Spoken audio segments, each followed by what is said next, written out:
Testing, testing. Testing, testing. Hello? Okay. Not yet. Okay, we'll use that.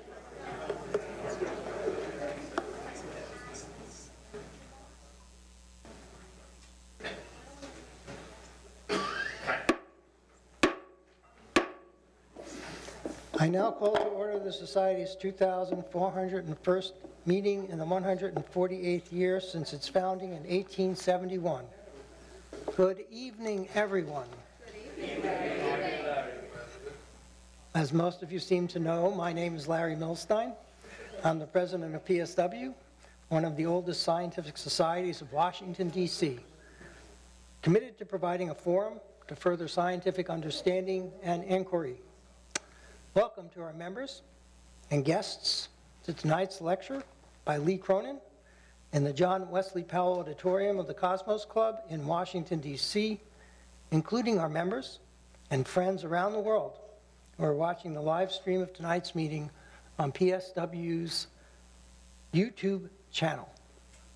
Tonight we honor the Society's presidents, including founders Joseph Henry, John Wesley Powell, Asaph Hall, Spencer Fullerton Baird, Montgomery Meigs, Salmon Chase, and Simon Newcomb, to name a few. In accordance with PSW tradition, I will be using the historic gavel of the Society, made from the timbers used to rebuild the White House in 1816 and recovered during President Coolidge's renovation of the building in 1927. I think we are well advised to recall that the Capitol was burnt down by those of the special relationship of the United Kingdom. Unfortunately, bygones are bygones. And tonight we're very happy to have an Englishman speaking who is living in Scotland, who comes often to America. We'll begin with a few announcements, a reading of the minutes of the 2,400th meeting, and the lecture by Dawn Tilbury on NSF's 10 Big Ideas. We will then turn to this evening's lecture, followed by a question and answer period. Thereafter, I will present a small thank you gift to our speaker, make a few closing announcements, and adjourn the meeting to the social hour. But first, please join me in thanking the sponsors of the 2018-2019 lecture series, the Policy Studies Organization in cooperation with the American Public University, and a generous anonymous donor.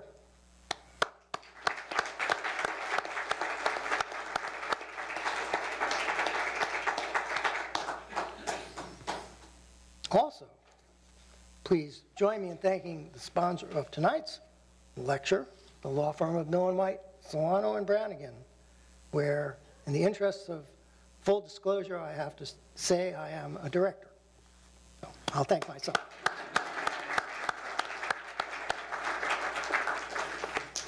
I am pleased to announce that the following new members have been elected to the Society, some of whom are with us tonight.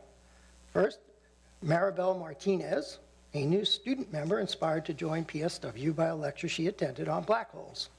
And she's interested in biology, especially microbiology. Noah Leslie, an analyst with Bloomberg, interested in biology and data science, who learned of PSW through a friend. Cameo Lance, a space industry consultant with Regius Space, interested in theoretical physics especially, who joined PSW on the recommendation of her boss. If you're looking for a job, I suggest that you speak with her because he sounds like a good boss. George Elliott retired from the senior executive service at the USPTO after a notable career advising on patents, patent law, and innovation policy, interested in the biomedical sciences and in innovation policy, who comes to PSW through friends at the University of California, San Diego. Stephen Peterson, a cybersecurity engineer with the Department of Defense, interested in cryptography and mathematics, among other things, who comes to PSW through Meetup. Greg Edwards, a scientist with the Academy for Advanced and Strategic Studies with wide-ranging interest in sciences, who comes to PSW through a friend. Richard North, a former PSW speaker and returning member, is a retired neurosurgeon and presently president of the Neuromodulation Foundation. And tonight's speaker, Lee Cronin, who has rather wide interests in science, as he will tell you about tonight, and whose background and interests will become more clear to you in part from tonight's proceedings. Please join me in welcoming them to the Society.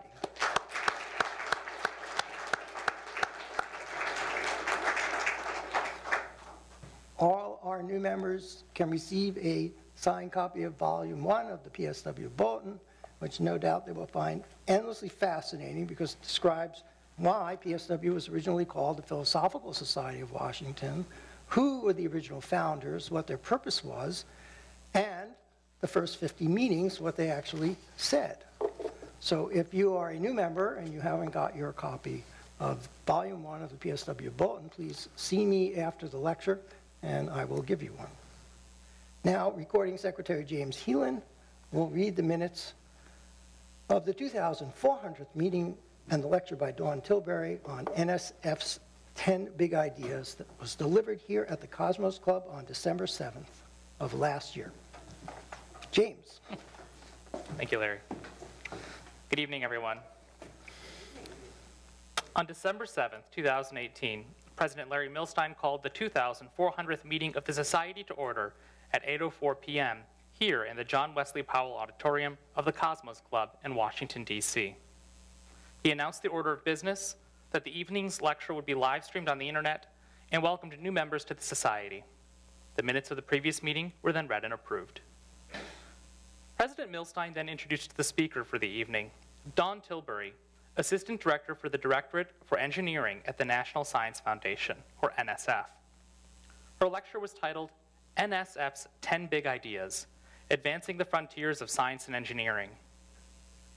NSF is broadly tasked with promoting the progress of science to, quote, advance the national health, prosperity, and welfare, and, quote, to secure the national defense.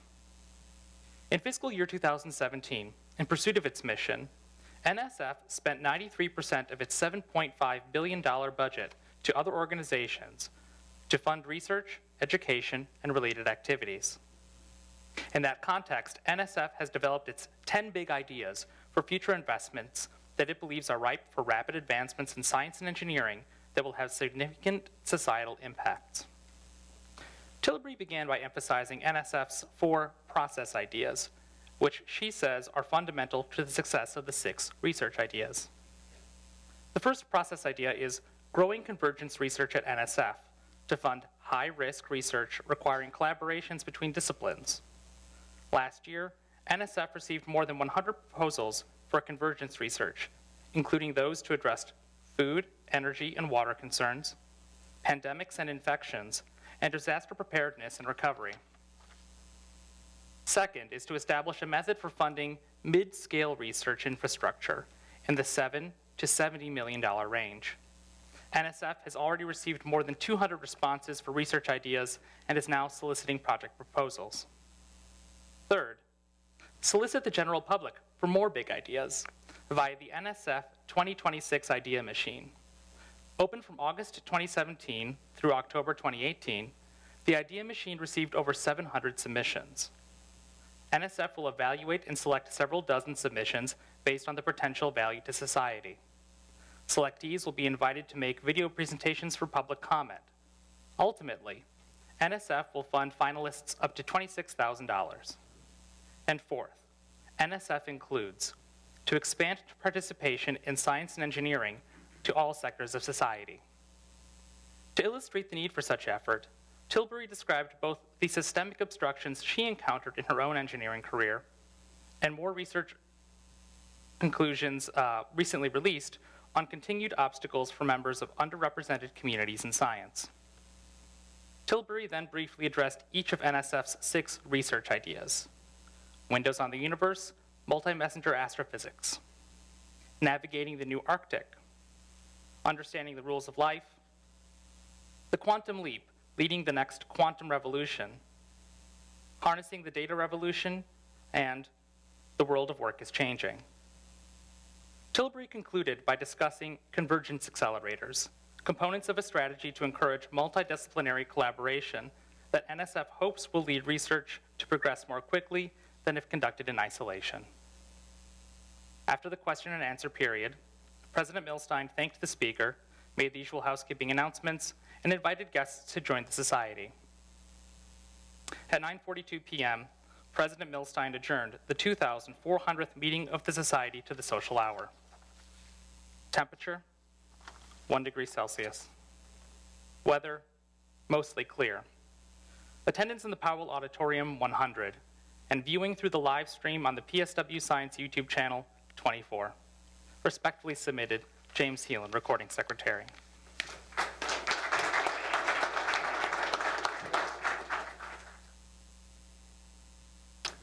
Thank you, James. Do we have any corrections or comments on the minutes? If not, I'll entertain a motion from a member to accept the minutes as read. Second. All members in favor? All members opposed? The minutes are accepted as read and will be posted to the website in due course. We now turn to tonight's lecture on personalized drugs on demand, the digitization of chemistry, and it is my pleasure to introduce tonight's speaker, Lee Cronin. Lee is Regius Professor of Chemistry in the School of Chemistry at the University of Glasgow in Scotland, where he was previously Gardner Professor of Chemistry. He is also visiting professor at Beijing University and is currently involved in more than 150 collaborations throughout the world. He just told me he traveled 400,000 miles last year. Lee's eclectic mix of research focuses includes studies of electron transfer, novel chemical synthesis, the exploration of complex chemical systems, the creation of artificial, or synthetic, if you will, life, and making and using nanoscale molecular architectures.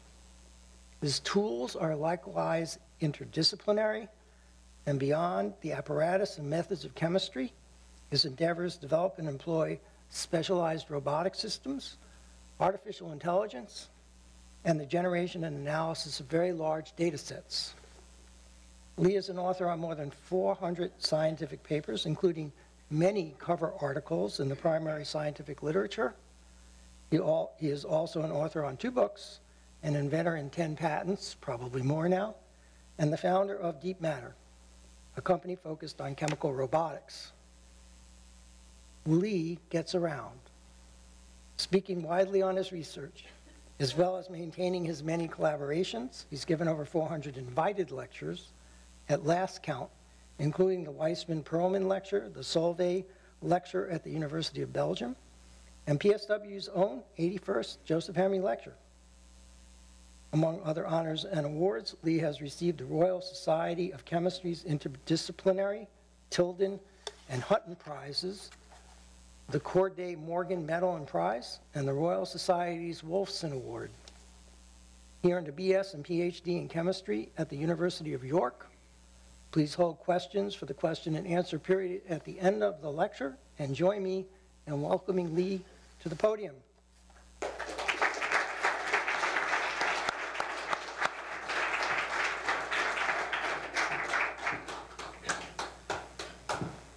think it works. Thanks, Larry. Just need to bring it up. Okay. How's it? Yeah, down here. Oh, it stopped at the end. We'll try again. Yeah. It's the Mac.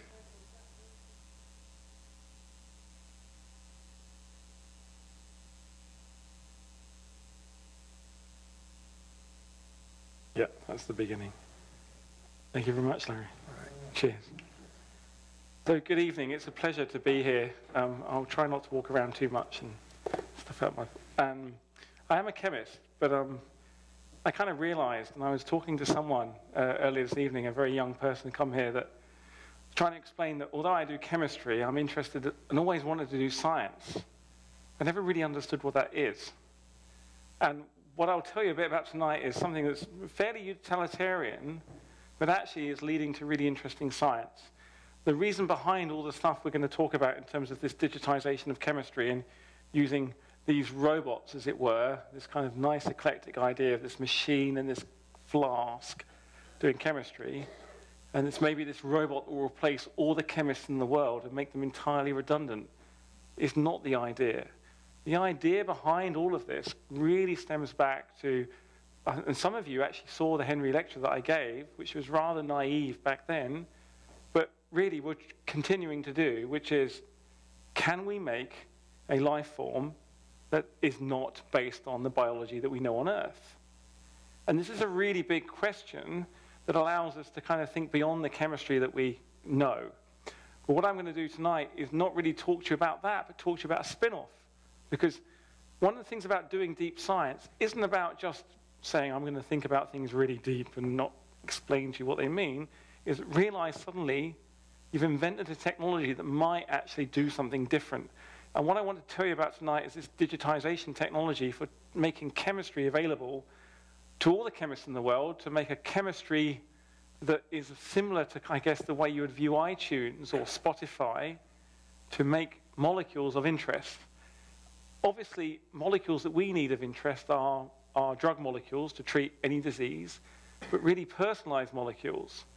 And rather than talking about personal drugs, I'm going to talk to you about how chemistry might be digitized in the future, and why that there is about to be a digital revolution in chemistry that will make the digital revolution in Silicon Valley look like small change.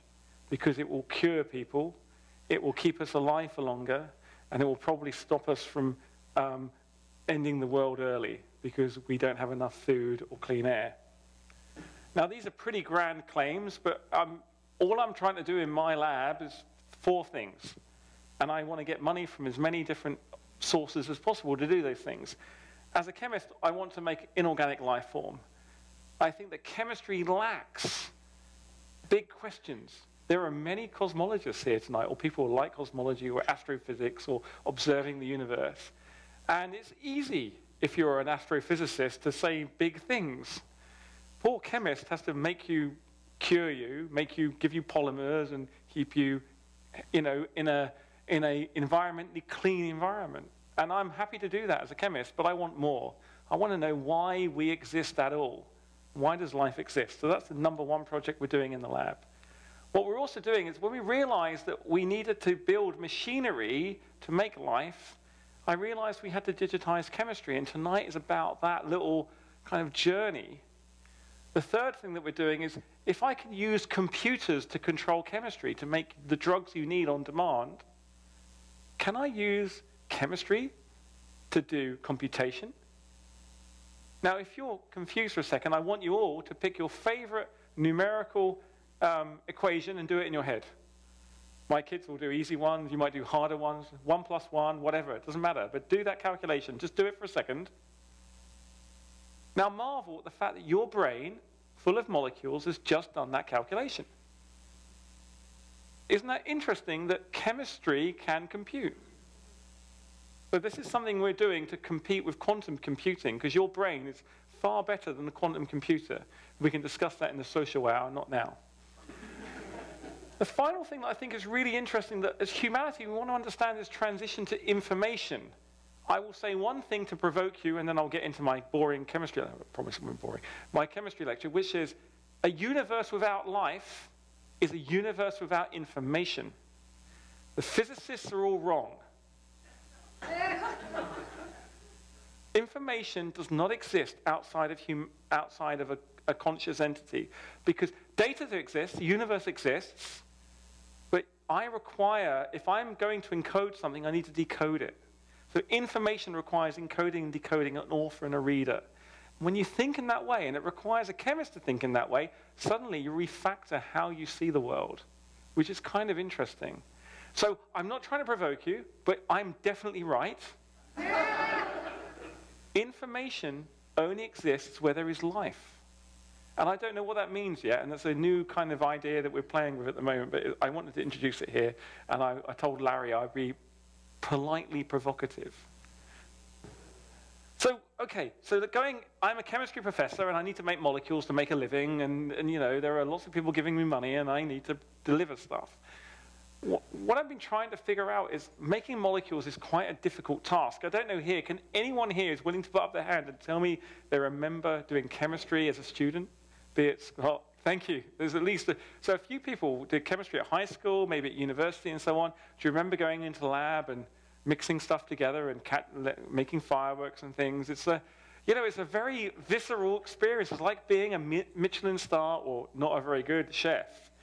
Right? You actually mix stuff together and it maybe works or doesn't work. That's fine. It's fine that your chemistry doesn't work. But when you buy an app to put in your phone, do you think it's okay if the app doesn't work? So this is an interesting question. And is there something special about the science of the program that works on your phone versus the program in the chemistry lab that stops the chemistry from working? First question I want to ask. But when you think about how computing works, if you look at all these different objects, computing has come a long way. This is my first computer, which I got when I was 8 or 9 years old, and then this one after that. And this technology has required a development of some abstractions that allowed us to build on a set of rules. And what I'm going to tell you tonight about is something's emerging from my lab, and I'm trying to convince chemists really rather, not begrudgingly, but they're all geniuses, right? Very stable geniuses. Come on, it's Friday night. Come on, live a little. And they don't want to be replicated, but at the same time, being able to take the things they can do and allow them to collaborate in the same way with digital technologies. I'm sure some of you here use program and take code from one another and build on that code, and that's one of the most fantastic things about the digital science revolution. So the first question I want to ask you tonight to think about is, wouldn't it be great if chemistry could adopt the digital science revolution? Wouldn't it be great if we could build on one another and make things reproducible, first of all, and safe, secondly, and then collaborate in a new way, such that digital technologies have allowed us to do? Now, I'm not going to go into Facebook and Brexit and other phenomena. I'm talking about the good aspects that we get from digital technologies, right? The regulations we can talk about another day.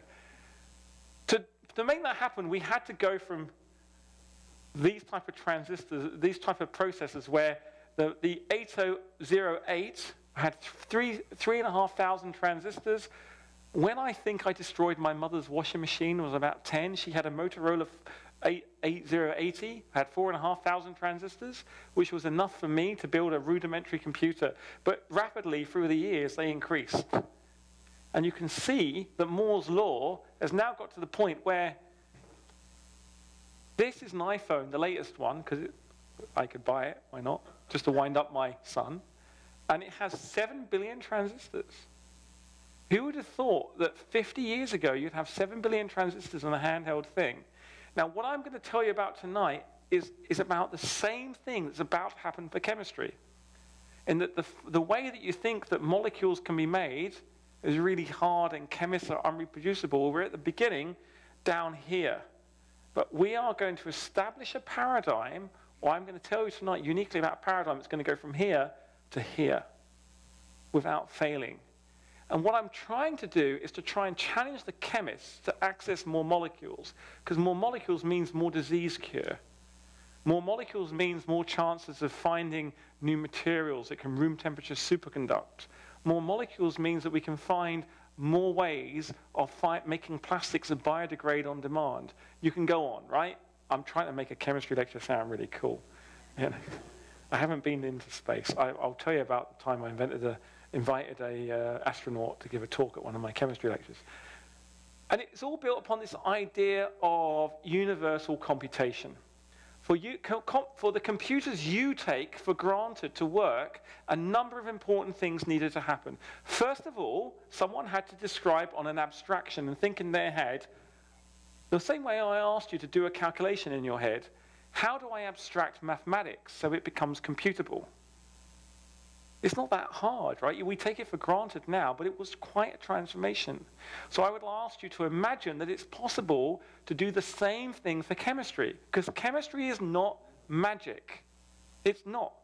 I'd love to tell you it was, and you needed to give me more money and more kudos because I suddenly have this secret magical way of making drug cures, but it's not. It's based in physical reality.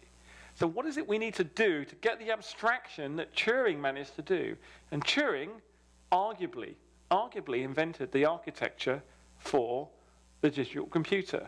And of course, we revere him, but my favorite computer scientist of all time is actually John von Neumann. John von Neumann had a brain the size of the planet, as far as I can work out, and even bigger than Dick Feynman's, which was pretty large, because he was able to understand and abstract how machines built machines and then worked out the mathematics to make that happen. So von Neumann, with Turing together, developed an architecture that has given you our digital science today. And I mean, we can forgive them for Facebook and Twitter because they didn't foresee that. And actually, joking aside, if what we manage to do here works, we need to similarly think about the effects of, if we can make any molecule we want, and I don't know how many grams of LSD you need to have to be told that you're in possession. I could just make a chemical computer to make me a few milligrams of LSD from legal things, and I'm never illegal. I'm still taking LSD. I'm not saying we should, but my point is that I'm not saying that we should violate our laws, but we should think about the impact of the negative consequences of them. So universal computing has been made possible by this idea that we have, first of all, a universal code. Now that we've got highly programmable, very simple, ubiquitous systems that can be programmed like Arduino, we can cloud everything, and then we can write code, and we can then instantiate it in a machine that will do your bidding.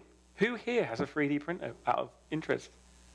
Oh, there are at least 2 people. Awesome. I have a 3D printer too. 3. So, and I use it primarily to basically take mathematical topologies and print them and do AI. And I do physical encryption because I like to annoy mathematicians who think they understand AI. But that's another subject for another day. But I like 3D printing unprintable architectures. But the problem is that from a chemistry point of view, chemistry hasn't changed in 200 years. This bench, which is supposed to look like, Isaac Newton's maybe bench, maybe when he was playing around with mercury, or this beautified bench with my computer, or this microfluidic system, or this production line from a pharmaceutical factory, or this network of different chemicals that I would program together, and if I network them and they react at the right time, in the right space, they make something different. And for me, I liken this particular architecture like to a fly-by-wire aeroplane. One of my favorite aircraft is a Typhoon fighter because the pilot can't actually fly it. There's someone here, I was talking about this earlier, it's like it falls out of the sky. You have to fool the pilot because the computer is updating the surface as 10,000 times a second. So they just point it, right? Right now, the chemist is like not the fly-by-wire. They are using the manual control of the chemistry, and they're only doing very gross things. If we can suddenly make the chemist a bit more fly-by-wire, what happens? We can control things and control synthesis in a completely different way. Before that, I'm going to give you some chemical reactions before we get going. There's an example here of a luminol reaction, which is a luminescent reaction with hydrogen peroxide. Basically works with luminol, and it gives you this really fluorescent process where you get photoluminescence, which is kind of fascinating. Another example here is a thing called crystallization, whereby we've got some material in a liquid and it starts to produce these beautiful crystals. They could be of a semiconductor you might use to diagnose something. They could be of a very important electronic material used to make a new solar cell to harvest light from the sun. But chemists use this kind of so-called black magic to produce the right combination of materials to make the outcome. You can see here, these are just dragged from YouTube. You can see this, okay, it's a bit boring to see, but you'll see in a moment this yellow solution is the crystals formed here. These materials forming in real time are the chemists manipulating the various chemical inputs. But the human beings doing that, much in the same way you might have to make a souffle and check that it's rising and not collapsing, or an omelette or whatever else, you have to interact with this in a certain way.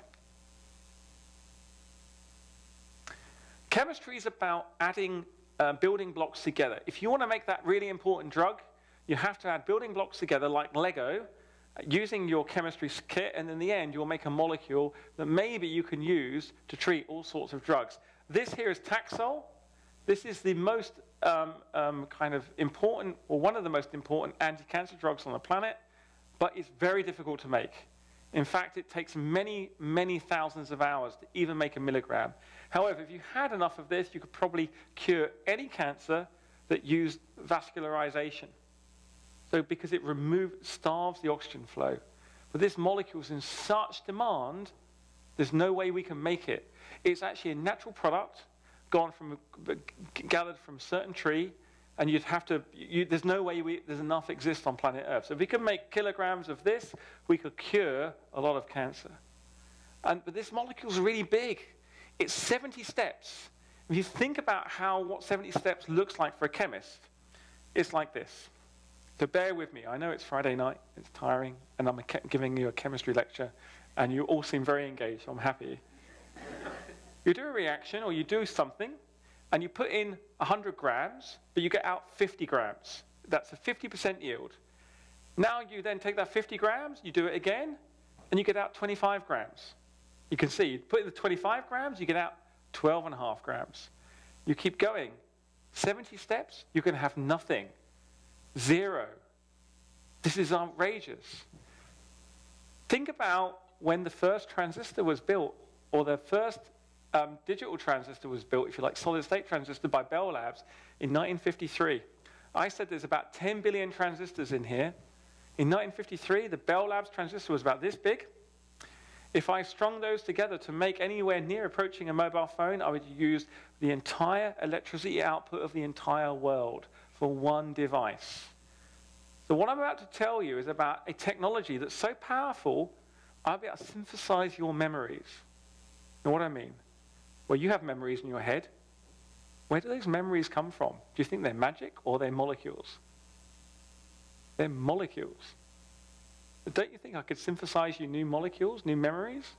They're very big molecules, of course. They're proteins, they're sugars and whatever on there. And I'm not saying I want to give you false memories, but let's just imagine I could synthesize you new memories. Or vaccines. None of this could be imagined in the same way that no one could imagine the revolution that would occur for having 10 billion transistors in a phone a little over 70 years ago. So this is what I'm telling you about tonight. The reason why this is so hard is that chemistry blue screens. Now, most of you probably remember what blue screening, well, there's some very young people who have like blue screen, everything works. Some of you my age or older will go, I remember trying to build my computer and it would just fail on me. And Windows would say, I'm sorry, I don't work. Here's my blue screen, here's the error. And this is what doing synthetic chemistry is like. A system error has occurred in your lab. This reaction is not reproducible. Synthesis of Taxol failed, it's step here, chemical dump, synthesis failed, 2 more months. Chemistry does not support universality, and this is not a joke. This is real. There are 200,000 chemists in the world today making molecules. These 200,000 chemists are the gateway to the new drugs, new discoveries, everything. But they can't even interact universally because they don't adhere to a common code. They don't have a common language. It's all kind of by the campfire, sing a song, remember it, go on. I know this is being streamed. I hope then not too many chemists. Sorry, it's fiction. I would love it to be a real one, but yeah, I do have some computers in my lab that do dumps like this. I can tell you about that later. So why do we need more molecules? Well, chemical space is really We have basically searched far less than 0.00001%. In fact, far less. In fact, if you think about how big chemical space might be, I would tell you, if you take the Milky Way galaxy that we have now, we've just investigated, let's just say chemistry is like the Milky Way, we have not even got outside of our solar system. And that means we have no idea what molecules exist out of our solar system. We have only made, as chemists, 120 million molecules. Okay? But yet, there are over 10 to the 60 molecules possible. This is outrageous. I want my drug. I want new ideas. I don't want 120 million. That's a small number. And there's a very specific reason why we've failed in that task. Synthesis robots we've got are typically very expensive. They're not modular, they're not flexible, they're not connected. Chemical databases are very specific. Chemical discovery is time-consuming and yield-limiting, not universal. I can't promise to synthesize you your personal drug because I don't have enough manpower. It just doesn't happen. So how do we solve these problems? So a few years ago, my group, we decided that we would start to take cheap robotics, like 3D printers, where we could basically understand the XYZ coordinates and take pre-existing programs to try and turn code into molecules. And this lecture is about that grand aim. Could I write a program to make a drug and make it anywhere on demand when you need it? And would it be even better if I could take the program that needed your drugs on demand and make them anywhere when you needed it? So can we app chemistry? And the answer is yes, because chemistry is merely building blocks being added together in a sequence. So this is a really good place to start. So the vision is to take Taxol, turn it into code, and then once we've got the code to work in our lab, once I've done the hard work myself, the human being, I code it, and the robot can reproduce it. It's a bit like I've invented recording for music, if you know what I mean. In the days before we recorded music and even wrote music down, we would basically kind of go and listen to some music and perpetuate it. Chemistry is still in that zone.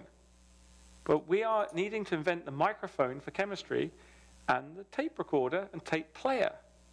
And it may seem that I'm, making false analogies, but I can assure you that is not the case. If I can find a way to record in chemistry in my lab and play it in yours, suddenly we have access to molecules that we never had access before. And that is where we are right now, today. I could make molecules in my laboratory that no one else could reproduce because I don't have the right tape player. And what I'm telling you about today uniquely is a revolution that we've just come across that enables that playing to occur. We've also got a discovery system. Now, this is a really interesting picture of my laboratory. Now, don't worry about this for a moment, unless you like doing chemistry. I did tell you this is a chemistry lecture on Friday night. It doesn't get hotter than this, I can tell you. So in this lab, in my lab here, this is a fume hood. A fume hood is basically a place where you can do the chemistry and the air gets sucked out and it basically keeps it safe and stops you from asphyxiating yourself or producing bad, noxious chemicals, and a human being can work. But we've got a number of different sensors.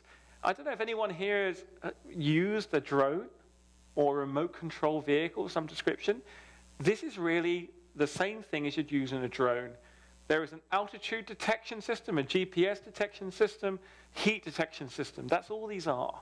So this thing here, this NMR, this nuclear magnetic resonance, tells me how complex my molecule is. This mass spectrometer tells me how heavy my molecule is. And this infrared tells me how interesting the molecule is. The more interesting the molecule is, the more bands it has. Okay? And that's all it does. So what I do is I randomly mix chemicals together. And I look how new, how heavy, and how interesting. And that's it. So when we were able to do this, we basically went through chemical space and said, okay, how novel is the chemistry? Now, I don't know if you guys know what the definition of novelty is for chemistry. Probably not.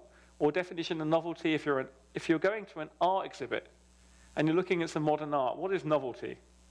I don't want to know the answer. We'll have a zillion different answers. But roughly, novelty is something that I like, but I've not seen before. Roughly. I guess you'd buy that. And so in chemistry, novelty is simply about if I can... Oops. We'll go back. It works. So basically, if something I make is not predictable, okay, and but is new, it's novel. If it's new, but it's predictable, then it's just new. So if you're going to read someone's tweet tomorrow, who might be the president of your country, and you can predict the intonation of the tweet, that's not novel.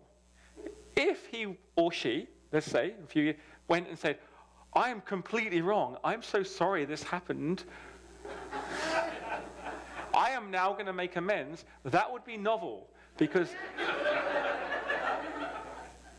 that would not be predicted using the prior data. There you go, I've taught you something cool chemistry, right? But to be, and I'm not making fun, it's like novelty is not about what you, it's about the unpredictability of what you do. And so that's what we're trying to do in chemistry.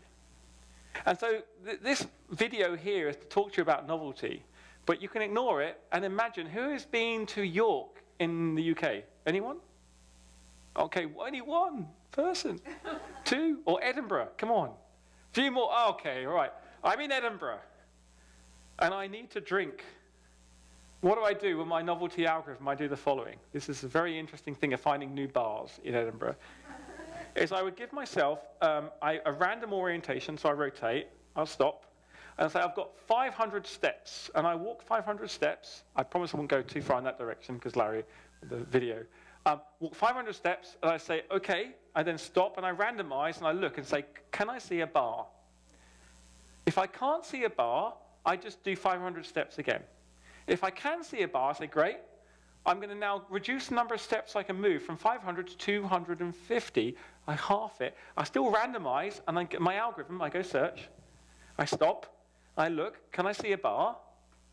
And if I can, no matter in my orientation, I drop my 250 again by half. And I walk, and I'll end up in the door of the bar. And we've found that this approach works for new molecules. 3 changes when you change your search radius from a random point allows you to discover new things. Now, it may seem a bit odd, but I would challenge you to go do it in Edinburgh or York, or anywhere, right? Maybe for museums in Washington or something, if they were open. Okay.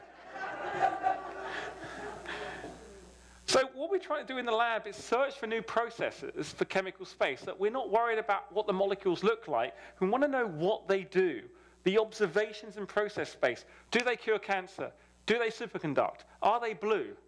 Right? So that's the first thing you do. Then what you do is you say, well, what is the abstraction of this property? Okay, and you take that out, and you then basically then do the chemistry. You work out what actual chemistry is going on, and then at the bottom you then work out how the chemistry gave rise to it. So it's really like it turns it on its head. Rather than me trying to build my machine using transistors, I basically randomly assemble a molecule and go, does it cure cancer? That's all we care about, right? I don't care about what the molecule looks like. Well, the patient doesn't care what the molecule looks like. The chemist does. And I'm saying to the chemist, no, don't worry about what it looks like. Does it cure cancer? Or is it blue? Or whatever it is you want. And then you go back and you change the way you search in that way. And that's one of the things we've been doing. So I'm going to give you one example of a discovery made in organic chemical space using this machine, right? This is a molecule here. If you're not familiar with the language of organic chemistry, this is going to look like just hieroglyphics. But basically, these molecules here, we added together to make this really strange molecule here. But this molecule, the only thing I want to tell you is this molecule was not discovered by a human being. It was discovered by an AI that was just looking for the new property. And what is interesting about this structure here, this was not invented by a human being. It was invented by the algorithm. And this is the first molecule to be invented by an algorithm. We published it earlier last year in Nature. And it's interesting because it could not be invented by a human. Because it was, just one of those arbitrary things. So how do we digitize chemistry? Well, we need to take software, a robot, and some chemistry. Because we need to control the way we will do the chemistry. Now, the wonderful thing about this is you don't really need to understand the chemistry in detail, and nor do I. It's like making an omelette. You don't need to understand the molecules that make the omelette. You know, if you crack some eggs, get some material, stir it up in a particular way, you'll get something that resembles an omelette. Then you'll then test what that omelette does. And I use this analogy a lot because in the UK we're trying to unscramble the omelette that's called Brexit and go backwards to let's leave that. And so if you now have the code, again, you don't need to know any chemistry. You just need to know the code. 3 eggs, 3 peppers, some ham, some cheese, order. And you write them down, say, do this, do this, do this. You now have a code to make the omelette. Chemistry is not that hard. All you need to know is the order of adding the chemicals together and know how to make an omelette, and you've made your drug. All the chemists that tell you that it's hard and you have to have all these hieroglyphics are wrong. They are telling you something different. They're telling you about understanding how we might draw other molecules later. It's not that they're telling you a lie, it's they're misunderstanding how it is we make molecules. So what we're trying to do in our lab, and if you bear with me, I'm not trying to be boring, I'm trying to be precise. I want to make a computer program that does chemistry. And I'm going to show you in the coming slides how that's going to work, physically, really, practically. Now, if you think about this, this robot here solves a Rubik's Cube. You can see here kind of does pretty well. Look, it does at the end. And I was inspired by this a few years ago to say, well, can I make a chemistry set that would basically, a bit like a Rubik's Cube, to do encryption? So you know you have a single write pad, and you might basically write down a special code and give it to someone. They burn it. Could I encrypt information using chemical reactions using a Rubik's Cube? And my research group went, well, okay. This is the kind of way we would do it. We'd have a 3D printer that would basically print a test tube, and you've got 2 different manifolds in the test tube, one that would allow this amount of yellow stuff and this amount of blue stuff. And you can see here, look, there's more, the volume down here is smaller. So this is a large volume, this is a small volume, large, small. And because we allow different volumes, we would make different chemicals, and we would have a way of encrypting our message by the volume of the chemicals, by allowing them to react. Very esoteric, but very interesting for me to develop the science of digitization. And then in the end, well, I told my group to 3D print a Rubik's Cube, and they said, no. But I said, well, I want to rotate. Because you imagine, I want to put some chemicals in the device and rotate, rotate, rotate, like someone trying to crack a safe. And they came up with an L shape. And this was the idea. Rotate by 90 degrees, rotate by 90 degrees, and we can make these molecules. And that was the idea here with this chemistry. You could do the first reaction here, then rotate, do another, and do another. So by rotating your device, you can make different molecules. Don't worry about what the molecules look like. It doesn't even matter. So the fact that you rotate them in the clockwise or anti-clockwise, you get different molecules out. So what we worked out is that we can combine 3D printing and chemical synthesis. So why is that important? Those of you that know about 3D printing know that you can download, or you can get a code, you can download a program from the internet and put it into your 3D printer, and it would make it. Now you got the idea that you could download the prescription to make the molecule, and you could make it. And that was when we started realizing we could start to fabricate our drugs that we needed in our houses, probably not to the FDA standard, so don't get too excited, but you could start to do chemistry locally that you couldn't imagine before. So we started to build 3D printers. This is the first 3D printer that does digital chemistry. It's a bit like, I guess, the Bell Labs transistor, and this makes ibuprofen. I think ibuprofen in the US is still ibuprofen. Yeah, awesome. Because I was like, is it Tylenol? I was like, no, it's not Tylenol, it's ibuprofen. And this machine here, this is just a 3D printer, a normal one, that 3D prints the vessel, and then these pumps here inject in the reagents, the chemicals, according to this process control software. But what's more important here is the first ever chemical code for a molecule. And those of you that like programming, you open up a COM port, the isobutyl benzene port, the propanonic acid port. So these ports you're opening up on your computer are putting chemicals together, and they're doing chemistry. They're making omelettes.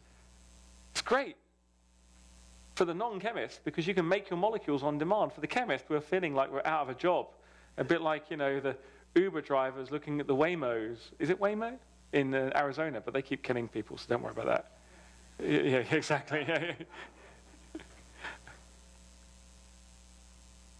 So there's the first ever instance of genuine chemical code we published a few years ago, and because the referees were trying to publish it were so against it, we couldn't publish it anywhere.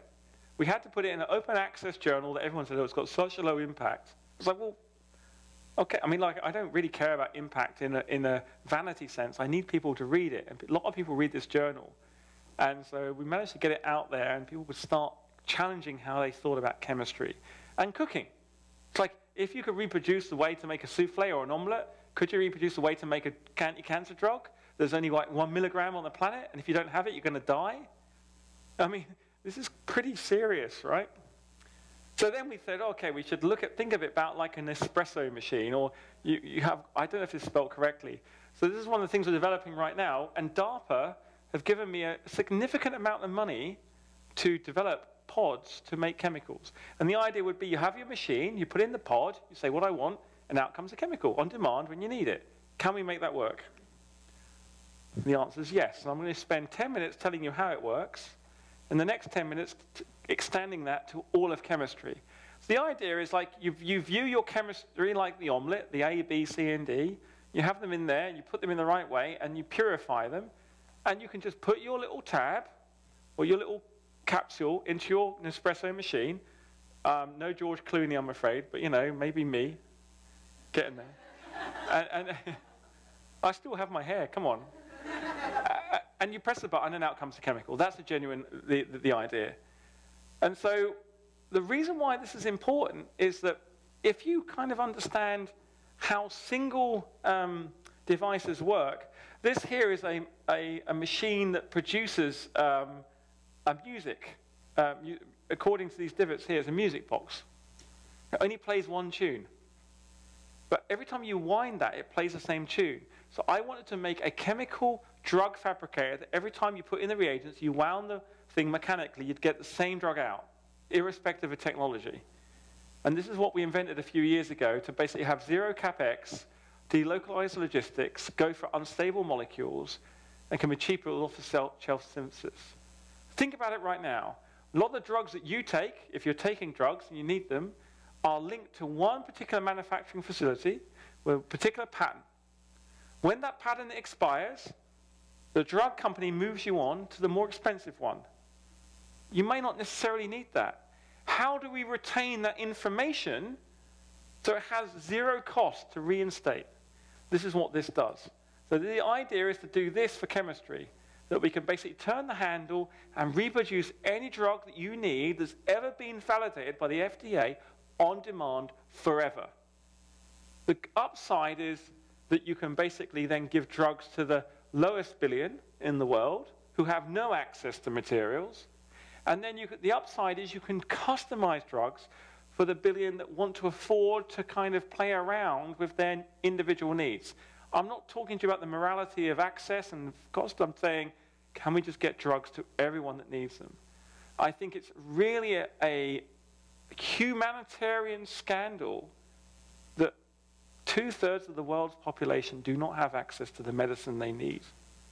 And there's no problem to give them access. So that is one of the reasons why I'm here tonight. Not just to tell you about what a rubbish chemist I am, I'm pretty bad, but also how digitization of chemistry might enable us to change the world. Now, let's talk about the way we do it. So if you understand how computer automated design works, I'll design a car, design a new type of mobile phone to make it look cool, foldable, whatever. This is exactly what we do for chemistry now. So we can basically take the pipes and the tubes that you'd have in the chemical massive factory, but miniaturize them. And we would basically take the various chambers we need and we coat them using standard CADs. And this is what we did. And this is a 3D printing architecture. Now, if you need a chemical, I just send you the CAD file. And I send you the IKEA kit. Anyone here have IKEA furniture? This is how easy it is. Because you follow the instructions and you have your chair. Or tool, whatever it's called. And we have made a series of devices that will make it so easy for you to reproduce quite complex molecules with no chemical understanding. You don't have to be a carpenter to be IKEA. You've outsourced that to IKEA. Why would you? Just want to get the flat pack home, unassemble it, boom, boom, there you go. Okay, you're like me, and you don't read the instructions. It's a disaster. So this is how we have the molecular design. We basically use all sorts of open script. But let me just show you how it works.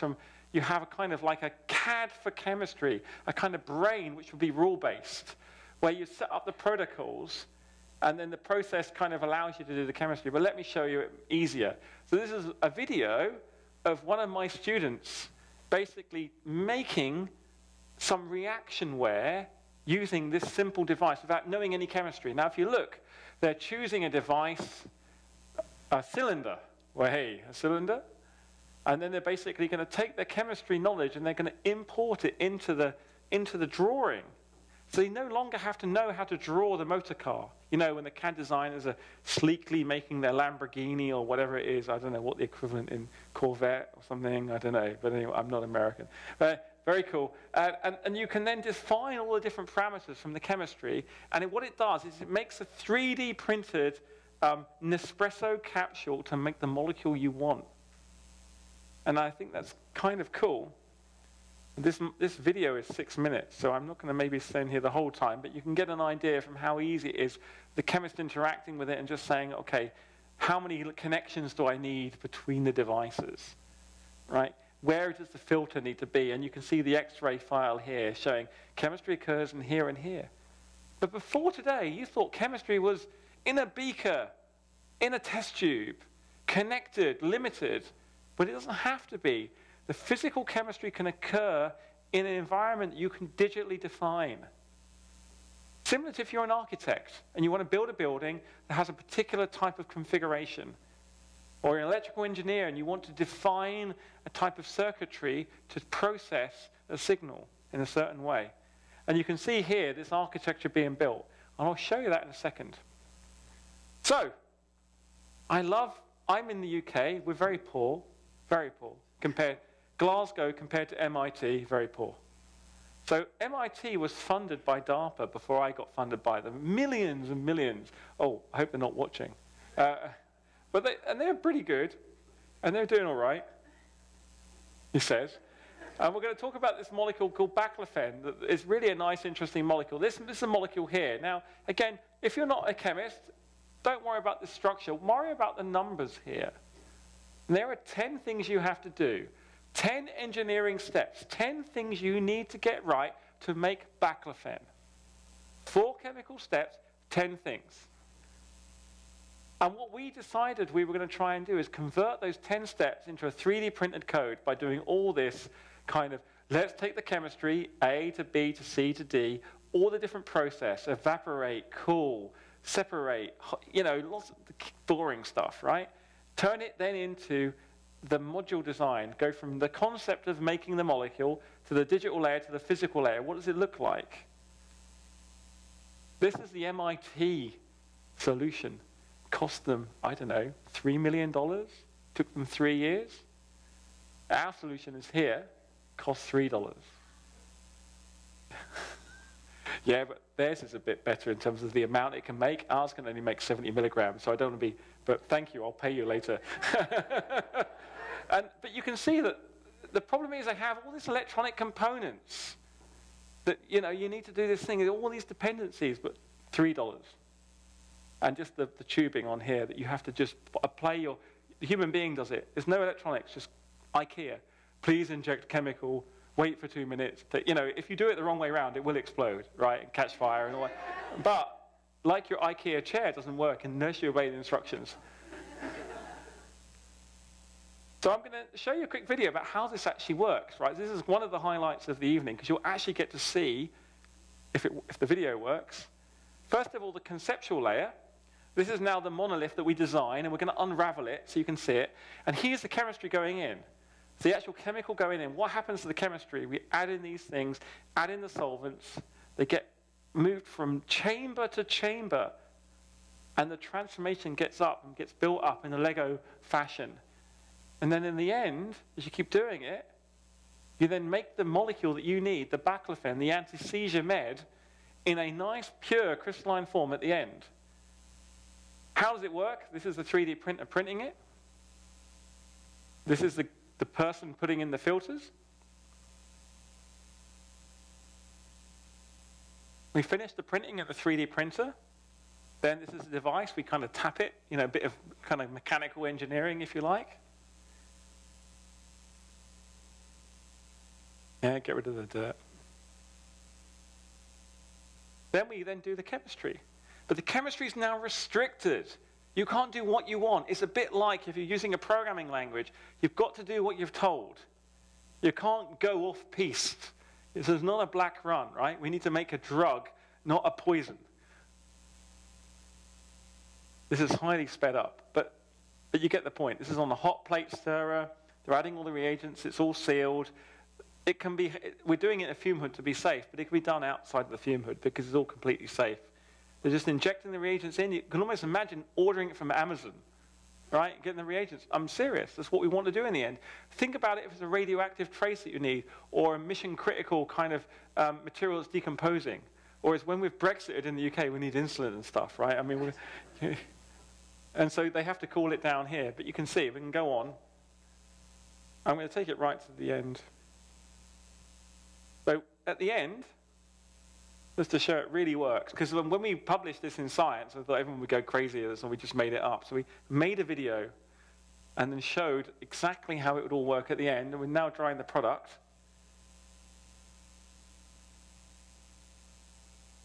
And what's really interesting, they get the product out. This is enough dose of an anti-seizure med to give one person for a day. So it doesn't look brilliant, but look at that. No pharmaceutical industry required. No $300 million factory. The cost to re-instance this is the polypropylene and 3D printer.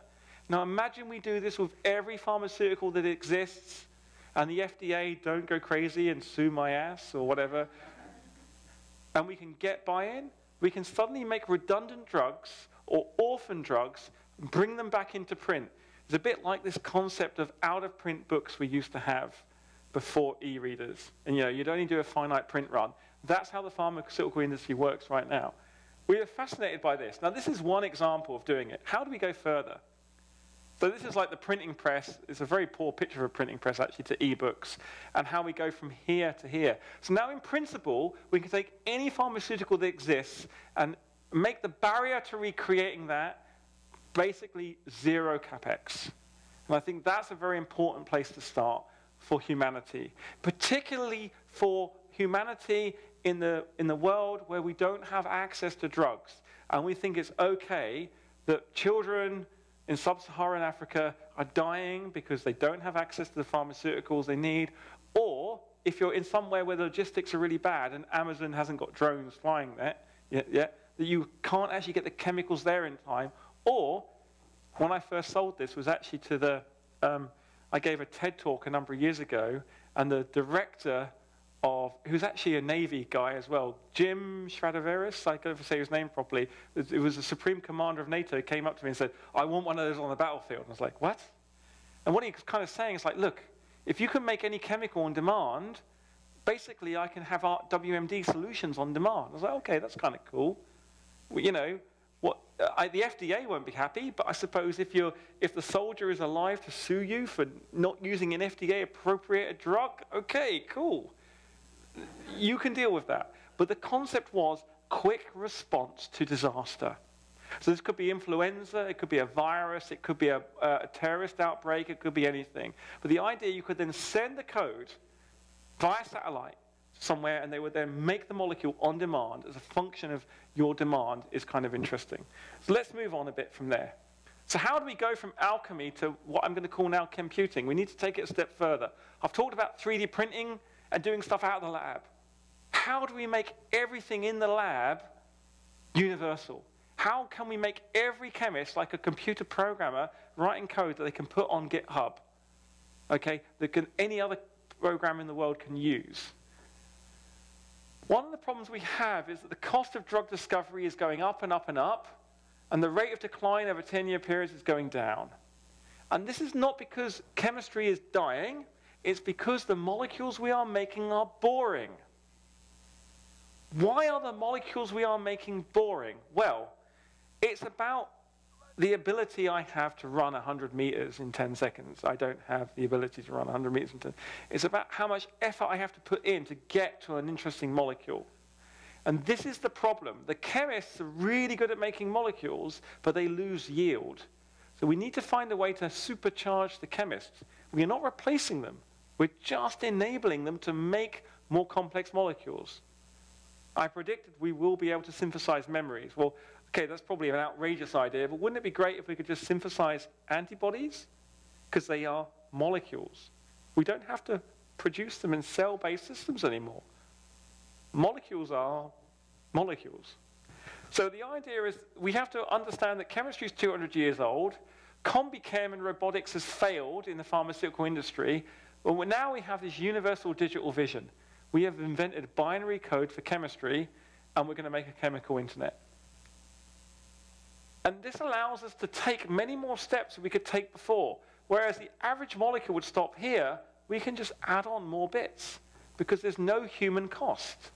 We just automate it. And that's the beautiful thing about how we can increase the molecular complexity.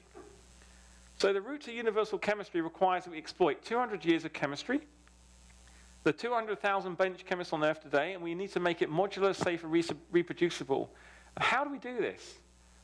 I don't know, this is probably lost on a lot of you, but I can promise you this is the biggest transformation in drug discovery that's going to have happened in a long while, in that we take the round-bottom flask, the thing I have used all my life, and all these 200,000 chemists use right now, all their lives, and we're going to digitize them. So what we're going to do is we're going to make a peer-to-peer network of chemists. Now, you remember, I don't know, you might remember before Spotify, what was there for music? You're my friend, exactly. We're going to not make the mistake of Napster. We're going to go straight to Spotify, but use the Napster model. We're going to rip chemistry into the digital sphere, but not illegally. How can we enable chemists to not basically commit copyright fraud? Well, chemists, what they do right now is they typically would make a molecule, they'd keep it secret, they'd publish it, and that molecule could never be made unless you have a certain level of expertise.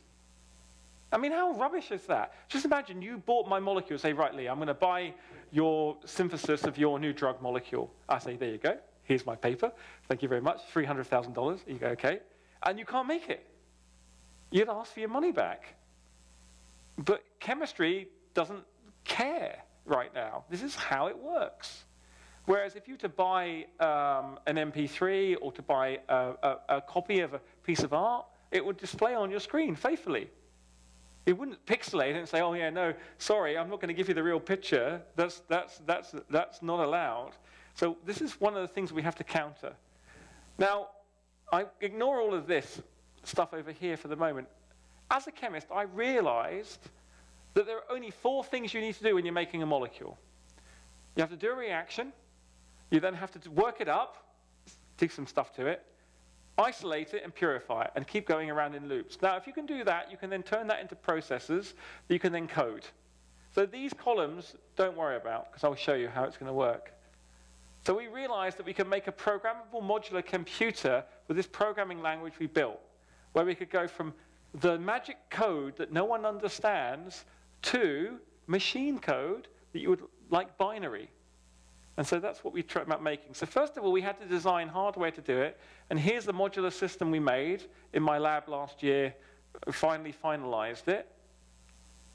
And what we were able to do is take these magic words that the chemists use and put them through a natural language processor to develop a code to make a drug or do a reaction. So this is like the amount here, 250 mil. What is it? Round bottom flask. Charged. What does that mean?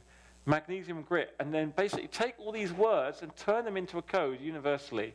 So we made a binary code for chemistry. And so this is how we go from synthesis description to the molecule. But all you need to know, I can basically go from a special coded description and make a molecule. So the same way in the plastic before, I would send you the 3D printer file and the IKEA file. Now I just send you software code.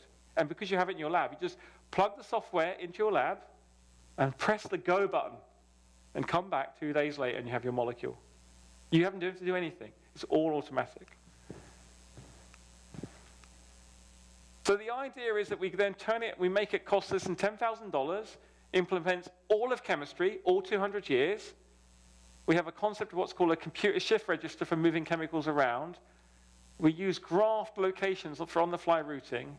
and we have it fault tolerant and hot swappable parts. Well, what I mean by that? Well, it's like if any of you have used RAID arrays, a redundant array of independent disks. This is what we've done in chemistry. We have a redundant array of independent reactors. If your reaction has a 50% chance of failing, don't have one, have two. Then you have a 100% chance of it getting. If you want 1 gram and you need to scale it up to 10 grams, have 10. It's about, people did not make bigger disks. People added more disks together. That's how the digital revolution worked. They found the most reliable minimum component.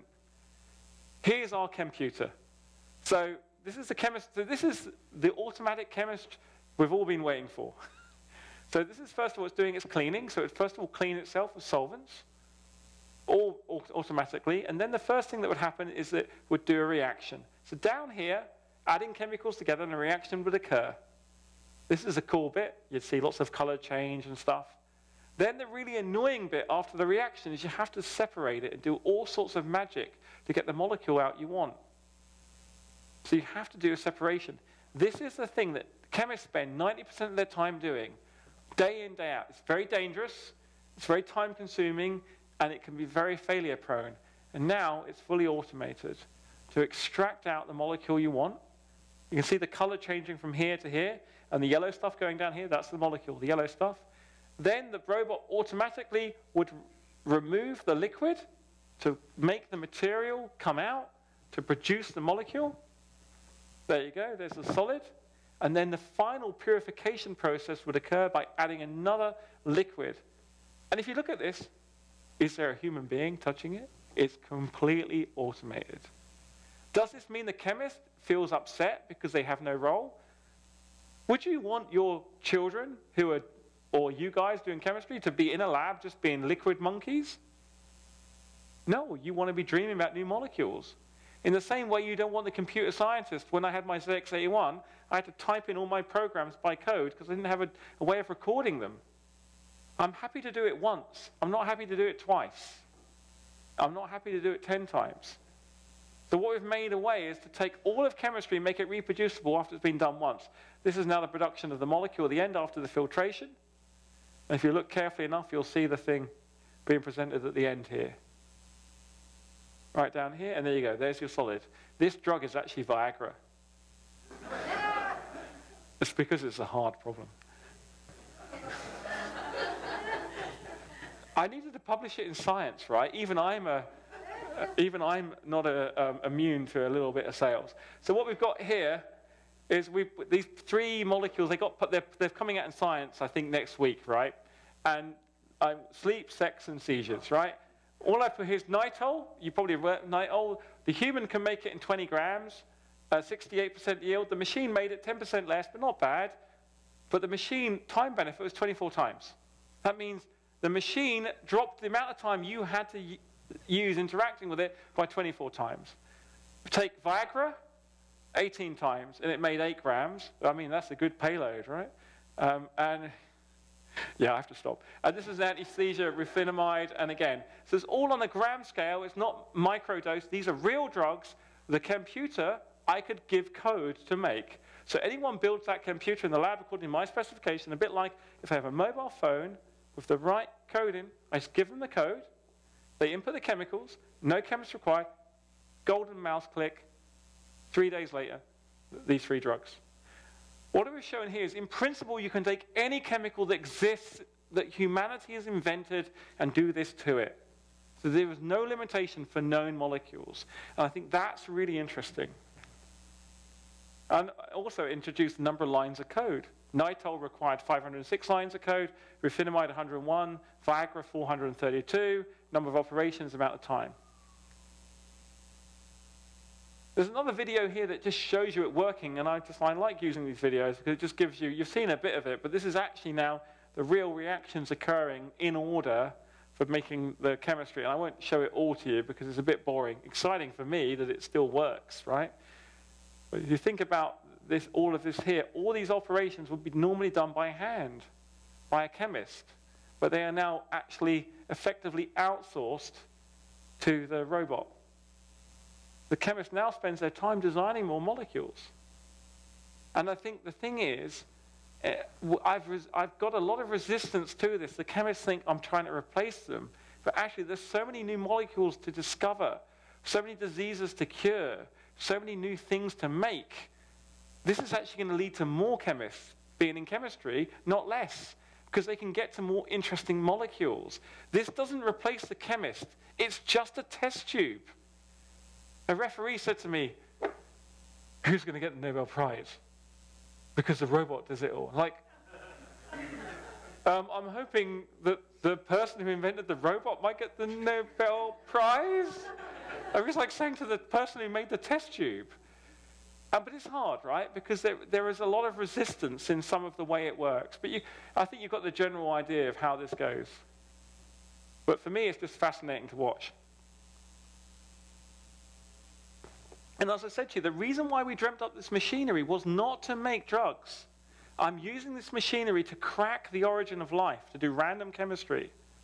But I needed to build this machinery to have an outcome for it. Because if I went to the NSF in the UK and said, please give me a few $1 million for the origin of life, and they're like, to automate chemistry, they'll be like, no, we don't care about that. We'll give CERN $5 billion to make the Higgs boson, and look at how boring the Higgs boson is, right?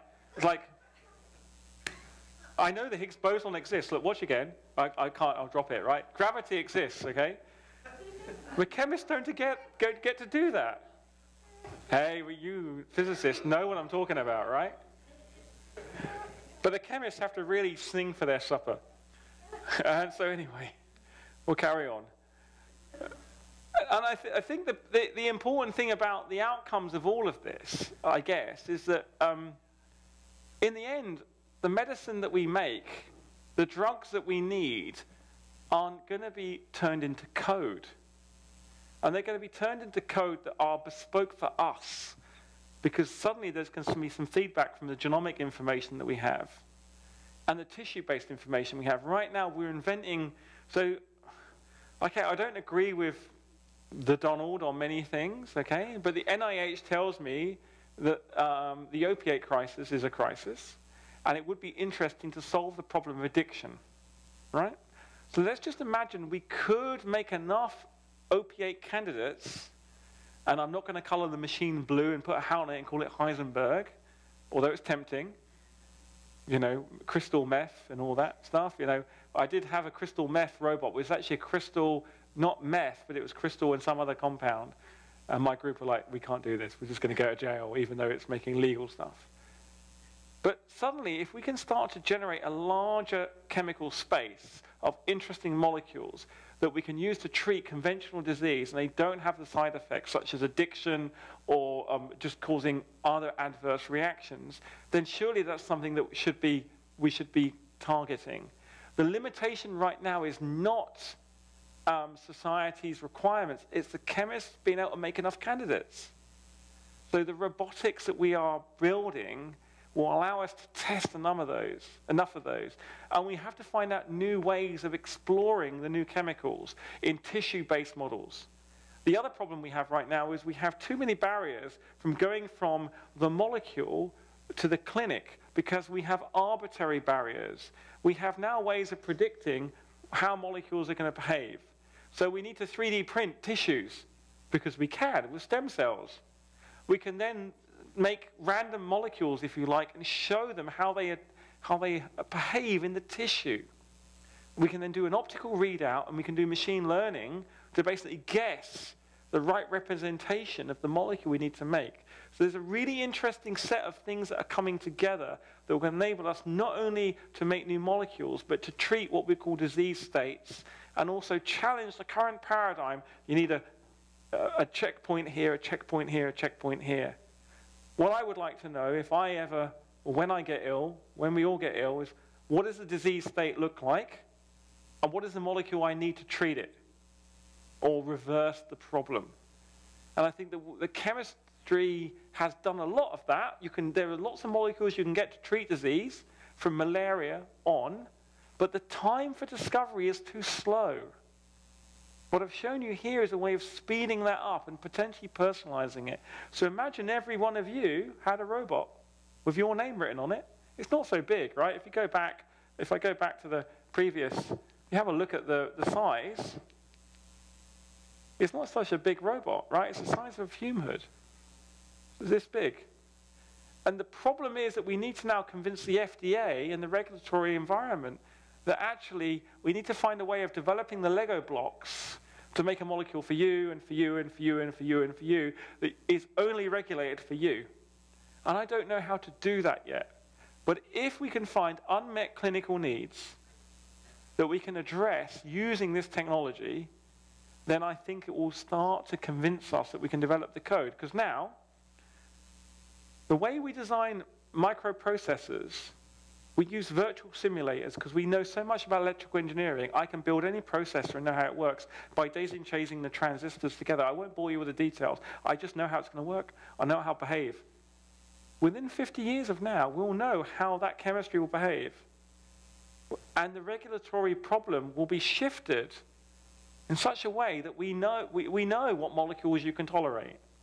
We know what building blocks. We might make a privileged opiate skeleton that we know we can all take, and then, okay, you need the methyl, you need the ethyl, you need the butyl, Larry might need the futile.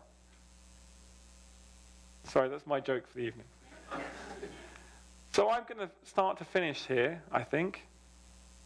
The idea is that we're going to use software apps for drug design and production in the future. We'll print. So print is kind of not just print, but basically physically produced like you saw in the glassware system. Drugs on demand at the point of need. Imagine you now go to your pharmacist and say, I need this molecule, and say, oh, it's in short demand. Oh, I'll just make it. I'll just download the stuff from Amazon. Drone will drop it in. The fact that there's only a demand of one person in this population that needs it, no problem. Customization suddenly becomes easy because we have the code. In the same way that you can take any computer code and customize it according to your needs. We'll then also download the diagnostics, which is kind of interesting. The problem with antibiotics is not that the antibiotics are ineffective because there's something magic happening, it's because they're overused. You need to find out how to use them correctly. There's no problem with antibiotics. There's a problem with diagnostics relating to the use of the antibiotics in the right way.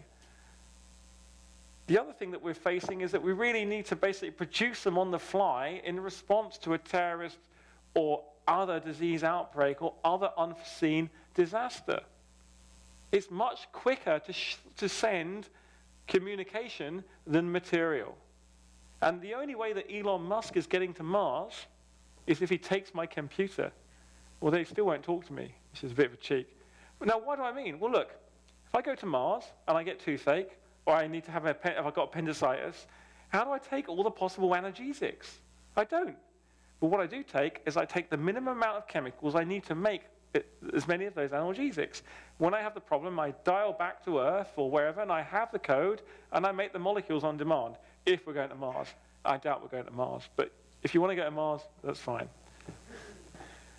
But I think then that the thing that I think is really going to happen is this idea that we're going to combine the ability to make our own personal medicine that combines our genetic profile.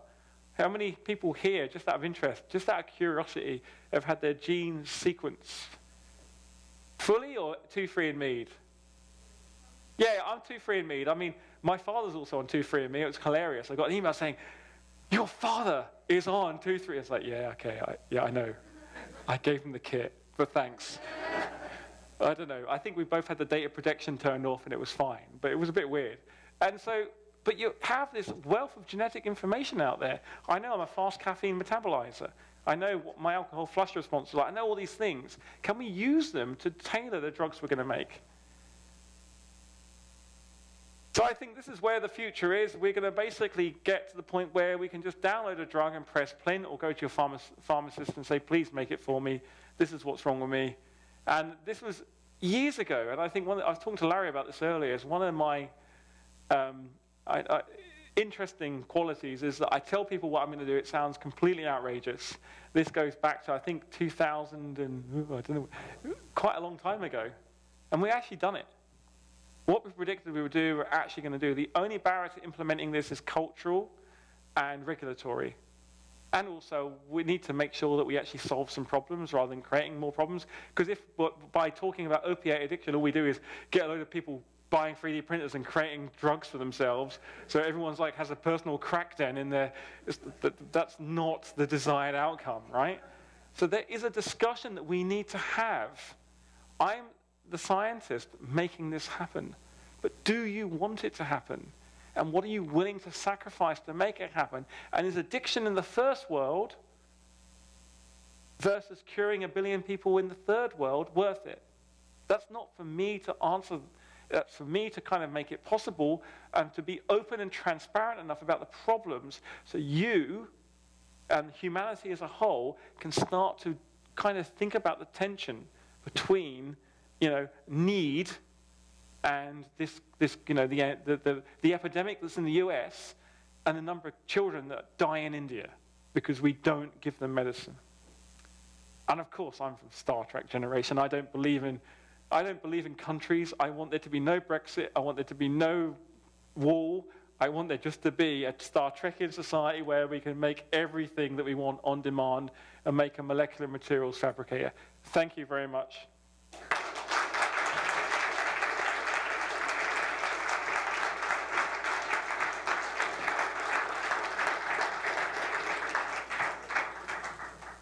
That was just one idea. So we have time for a few questions. I'm being told that my mic's not on, but it is on. Can you hear me back there? Okay, so there's a procedure for microphones. We have these microphone foam covers with different colors. I think we have a red microphone and a green microphone and a blue microphone. So if you have a question, raise your hand, and the microphone comes to you, and I'll point. You can stand up, tell us your name, tell us if you're a member, and speak into the microphone. You have to hold it a little close to your mouth to be heard. So we'll start with the green microphone there.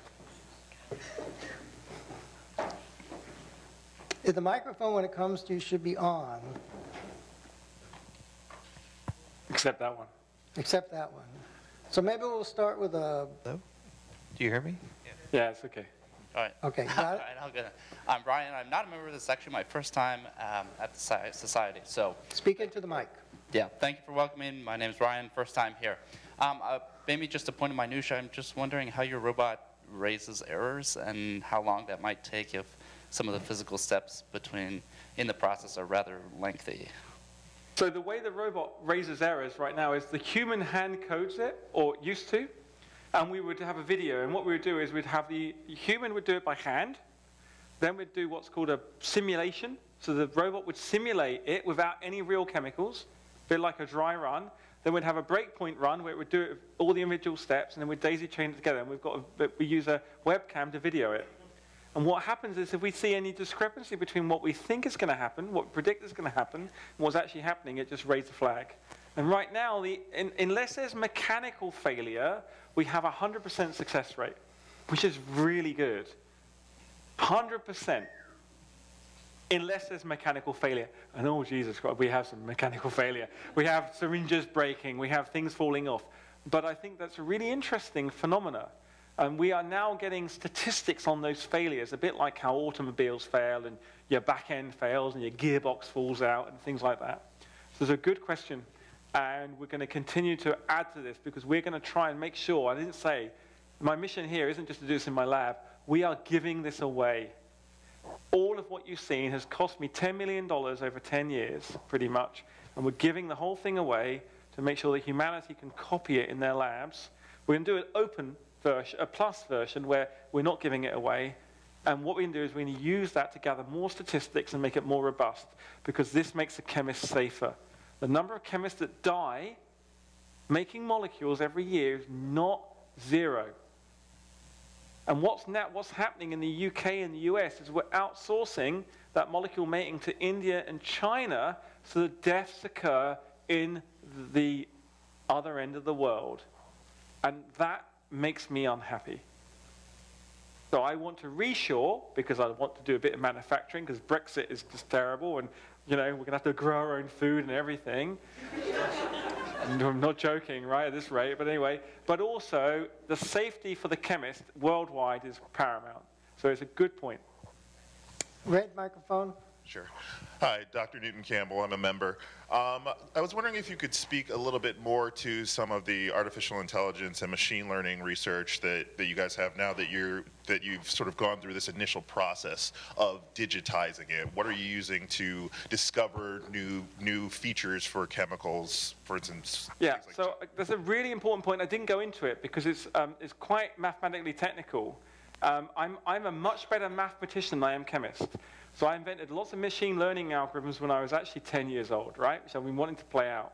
The problem we see with AI right now is AI requires a training set. So if you want to discover, how do you train something to discover something if you don't have a training set? I solved the problem and made all the machine learners really annoyed because all they do is multidimensional analysis. Machine learning is not secret. It is multidimensional regression. Anyone who tells you anything different doesn't really get the maths. Now, what I want to do is step beyond machine learning and go to probabilistic reasoning, which is not multidimensional analysis. It requires a different step in the science. So there is a problem with the way we teach mathematics and machine learning, a problem with the way we teach discovery, and a problem with the way we actually prepare people for the hype that's associated with each step. So let me talk about two aspects of machine learning. I could play tic-tac-toe with you, and I'm sure we would both draw all the time, because we're probably smart. Well, I mean, I would probably lose because I forget, but you'd beat me, or we'd draw. Then we play chess. I have no idea who's going to win. My son beats me at chess, actually. He's 10 years old, and the scoundrel waits until I'm really tired and says, "We're going to play chess, Dad." I'm like, "Yeah, okay, no problem." And he's like, "Watch it." He beats me because he pays attention to the moves. In chess, the problem is still hard, and actually so hard that you can't solve it rigorously. Then when you get to Go, the number of states available is large, but finite. I could know them. The problem that people don't understand with AI is you have to know all your states. In chemistry, I don't know all the molecules. And so this is a problem that hasn't correctly been considered. So what we do at the moment, and I never thought that Donald Rumsfeld ever said anything useful ever, but he did. And what he said was this: there are known knowns. That is to say, there are things we know. Honestly, I kid you not, this guy I thought was like Satan made everything up. But for machine learning, Donald Rumsfeld understood known knowns, tick. Known unknowns and unknown unknowns. Right now in machine learning, we can only cope with known knowns and known unknowns. That is, if I add together two numbers, even though I haven't yet ever done it, I will know what the outcome is going to be. I'll say that again. I could take the largest number that's ever been added to another number and do it, and I would know it, but I don't know it yet. In chemistry, there are unknown unknowns, and how do you search for those in the AI? The AI fails. But what we have developed is a entirely new approach to AI, and this is my next project. Once I've made the origin of life, I hope to do it. I want to work out why consciousness and creativity work, and it's to do with those unknown unknowns. Your ability to actually have ideas and create things that don't exist in anyone else's head is associated with a number of configurations uniquely open to you. There are more configurations of your neural network in your brain than there are atoms in the universe. And we're yet coming to grips with that. So basically, AI is a metaphor for multidimensional analysis. And so I know the AI people keep having a go at me about this, but they're just wrong. My paper I published in Nature last year, Google hate, because they say it's wrong, because I discovered stuff. I'm like, oh shit, that was the entire idea. Google doesn't discover novelty. Google only tells you what you've put into Google. Whereas my system tells you what you don't know yet. So I would say the way I deal with it is I do boring AI, that is I predict stuff. I do slightly novel AI where I try and figure out what processes will make molecules, but the thing that excites me, as you probably gather, I just spent the rest of is like finding those unknowns. And that's why I think we really, really should start to pay attention to AI and realize that it's not special. It's just a multi-dimensional analysis reduction. It's not magic. AI is not magic. It's quite boring, in fact. Does that answer your question? Thank you. Questions? Raise your hand. Sorry. Blue microphone. My name's Scott Matthews. I'm not currently a member. I have a rather practical question about the 3D printed reactor vessels that you're making. The vast majority of common 3D printers nowadays use only a very, very limited number of materials, ABS, PLA, polypropylene, those sorts of things. Those things have a very limited mechanical strength. They have very limited temperature ranges over which they can operate. If you had high pressure or a high temperature in your chemical reaction, they would melt or blow up or whatever.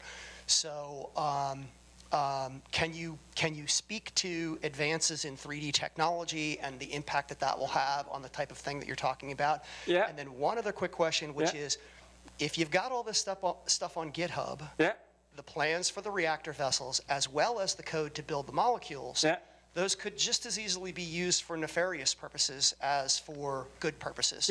What's to stop people from making ricin or Bacillus anthracis or some other thing? Okay, the first part. So let me answer the first part. So you know what we use? The plastic we use for everything is polypropylene. Because in fact, you can do 95% of all the chemistry you need in polypropylene. It doesn't blow up, it doesn't catch fire, it doesn't react with solvents. You just choose the chemistry you need that's compatible with polypropylene, which is kind of cool. But yes, we're making PTFE-based stuff. To answer your second question, so yes, we're developing new materials, but actually, I'm so surprised that all the chemistry we showed there is polypropylene. We have to use British plumber-based polypropylene, because the stuff we get from China has a bit too much ethylene in it, and it leaks. So you have to use pristine polypropylene, which is not cut with any ethylene, and it doesn't leak. So that's kind of cool. And it doesn't blow up, because when it fails, it just blows a bubble. The nice thing about these things is they fail to safety. Now let's move on to a really important point you made, and I completely agree. You can download, though, any paper to make ricin or Novichok. Novichok in the UK, we got into big trouble, because the Russians have been basically stealing your elections, and here they've just been building, anyway, let's not go there. I kind of disagree. I think that what you're suggesting is that I should be the policeman for everybody that does bad chemistry in the world. And I'm saying, no, my job is to show how you can do chemistry and make it portable and make it reproducible, because taxpayers pay money. In the same way that any chemistry you can get out of the published literature right now, you can make anything you want if you're dedicated enough to do it. If you decide to make that molecule and it's illegal, you are breaking the law. Don't forget that. We have this really false idea about cybersecurity, and that someone can hack into your bank account somehow, but the fact that your bank's fault, but it's not. It's the person who's hacking into your bank's fault. That's illegal. It's not. I could go and smash down your front door and rob you. That's not your fault because your door was weak. It's because I smashed down your door. I did something that was illegal. I should go to jail. That's how our society works. So now, what I'm trying to gauge from you guys, let's apply that same kind of standard. Would you prefer I didn't do any new advances in chemistry and making it reproducible, so your taxpayer dollars actually worked in all the labs in the world out of fear of people reproducing what I did for bad purposes? Or should I instead rely on the government and the legal system to prosecute people that did bad things? What would you rather have? And I think that's a really important debate to have in society. I'm not qualified to do that. I do what the taxpayer pays me to do, and I feel comfortable with.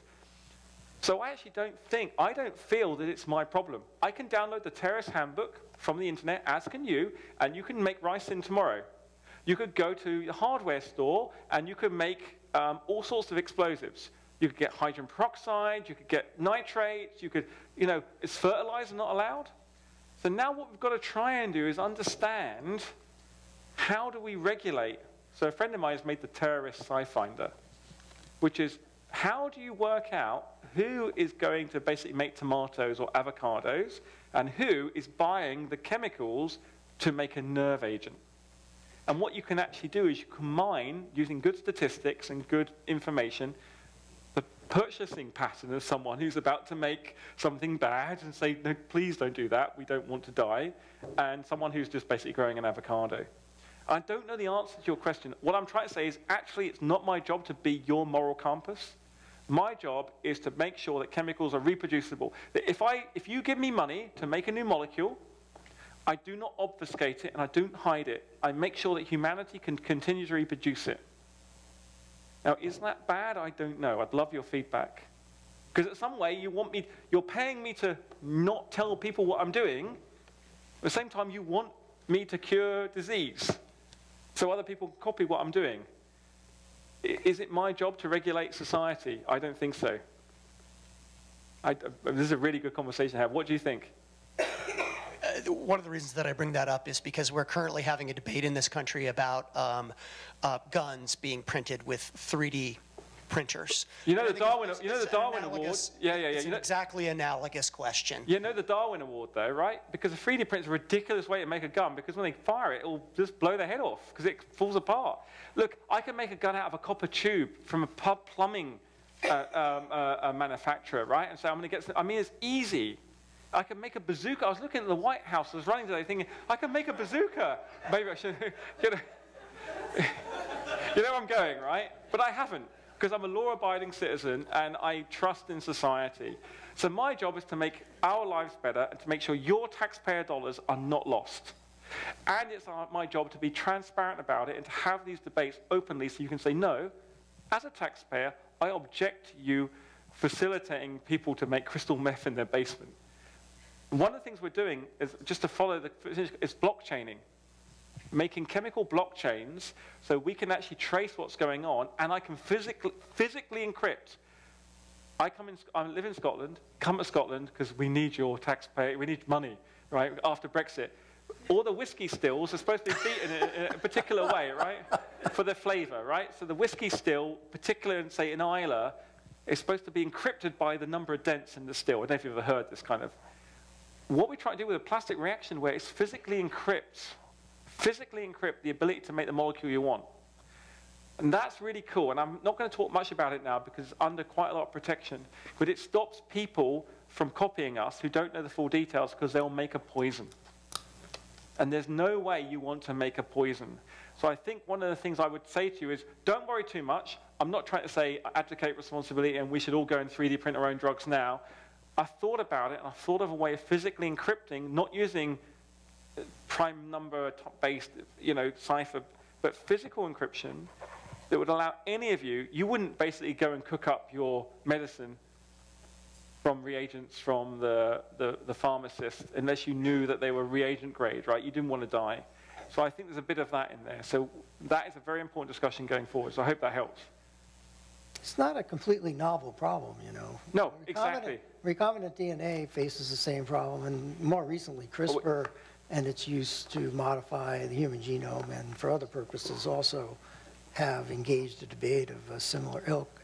And one of the things you find is that there's a tiered way of providing security. So for instance, for smallpox, we basically remove smallpox from the gene pool that could be accessed to clone. On the other hand, the sequence information from smallpox became available. And so we had a very similar problem with making a very bad pathogen using readily available techniques that could be done pretty much by high school students. One final thing to say before we go to the next question is that it's really like an arms race. One of the things of moral imperative, we need to do it. Now, I don't know if you buy this. We need to do it because if we don't do it openly, transparently, other people will keep it secret. And that's really important. If I can do it openly and transparently with taxpayer dollars in the UK or the US or Europe or wherever, and then flag it so we can then make countermeasures, we're ahead. As soon as we outlaw it, other people will do it, and we will not know what they're doing.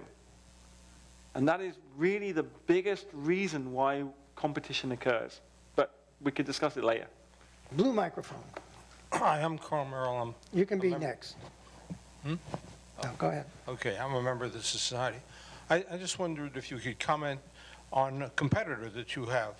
It's been here on the planet for about 4 billion years, and it's capable of making things like antibiotics and it's biodisposable, and it makes them fairly cheaply.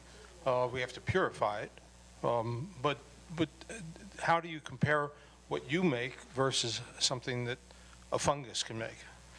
Well, that's a very good point. I wouldn't say that they are directly competing.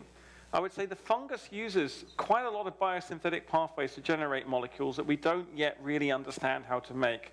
So I would say they're compatible. Wouldn't it be great if we could basically literally distill out of a fungus particular bioblocks that we could then elaborate? So I wouldn't see it as just to dismiss them. Wouldn't it be great if we could take a really complex set of molecules from biology, distill them in a large quantity, and elaborate them in one of these systems to make them even more interesting? So I don't think it's a problem. What I think is interesting is that lots of people spend a lot of time using biotechnology they say is going to work, and it doesn't work. Chemistry is more reliable than biotechnology. And I can tell you why in a few seconds. It's because the reagent, so I have a lot of friends who work in water treatment in Scotland. And so they basically put bacteria into the water where treatment works, and it works beautifully, but then suddenly you get a catastrophic failure, and no one knows why, and no one knows when, they can't predict it. So having both opportunities available, both bottom-up, hard chemistry, and top-down biology is kind of cool, because it gives you a inbuilt resilience. And as the chemistry becomes competitive to the size of biology, why would you let biology spend all that effort? It's very inefficient. I would disagree if you say it was efficient. It's very inefficient in terms of dollar and compound and carbon atom to make these molecules. I'm not sure. I mean, because you have companies in undeveloped countries like India and places like that, and they're making very complex antibiotics, and it's not cost. I mean, on a very limited. Yeah. So I would agree in that they are making very special molecules that they can access in very special ways, but you can't customize them. So what we've got here is I think they don't compete. You've got very special molecules over here that look. There's no way you could make these molecules right now. You have to grow them. Right now, you can have absolute control. You can make them. I think there's going to be a convergence at some points when you make a decision. Say, wouldn't it be great if we can combine genetic engineering and the computer? And we say, right, we're going to customize to grow, customize to make. So I don't think they're competing. I like the question because I think it shows the two ends of the spectrum. Somebody have a microphone? A red microphone. Question. I'm Jim Griffin, and I'm a member. My interest is really in your opinion of the scope of the artificial intelligence problem. Yeah. Okay, is that better? Yes. The scope of the artificial intelligence problem. And one thing I would love to meet is somebody who could give me a credible estimate of the brain's capacity. So okay. let me just ask you a question. Yeah. You have chemistry. Suppose I ask you, have you ever considered 3D printing a biological living object? And if so, how much more complicated is that than making your machines? Okay, so that's the next lecture I'm going to give here when Larry invites him back. So we've actually started a project where we are, I'm kind of confident. Okay, well, I'll tell you anyway. So we are physically making chemical computers. We are making chemical computers based on fibers, and we are trying to look at how we can make consciousness in chemistry in the end. Now, here's why. Your brain roughly has 1 trillion neurons. That's 10 to the 12 neurons. Each neuron has roughly 1,000 connections. So if you take 1 times 10 to the 12 to the power of 1,000, there are more possible connections in your brain than there are atoms in the universe. So the artificial intelligence problem is not a problem. There is no such thing as artificial intelligence. It doesn't exist. Anyone who tells you that a silicon chip is going to overtake the world doesn't understand the connectivity problem. In my phone, I have 10 billion transistors. That's 10 to the 10. There's nowhere near 10 to the 12 times to 1,000. 10 to the 9. Yeah, so 10 to the 9 times, sorry, thanks for the maths, Larry. I'll pay you later. To 1,000. It's impossible. So you can't actually do AI. The problem is that Elon Musk is a great engineer who can't count. Okay? Max Tegmark is a great scientist who wants money from the people to pay him for the end of the world. AIs don't do anything interesting. They only do what we program them to do. So that's what I'm saying. Now, wouldn't it be great if I want to understand what is it about reality that produces consciousness?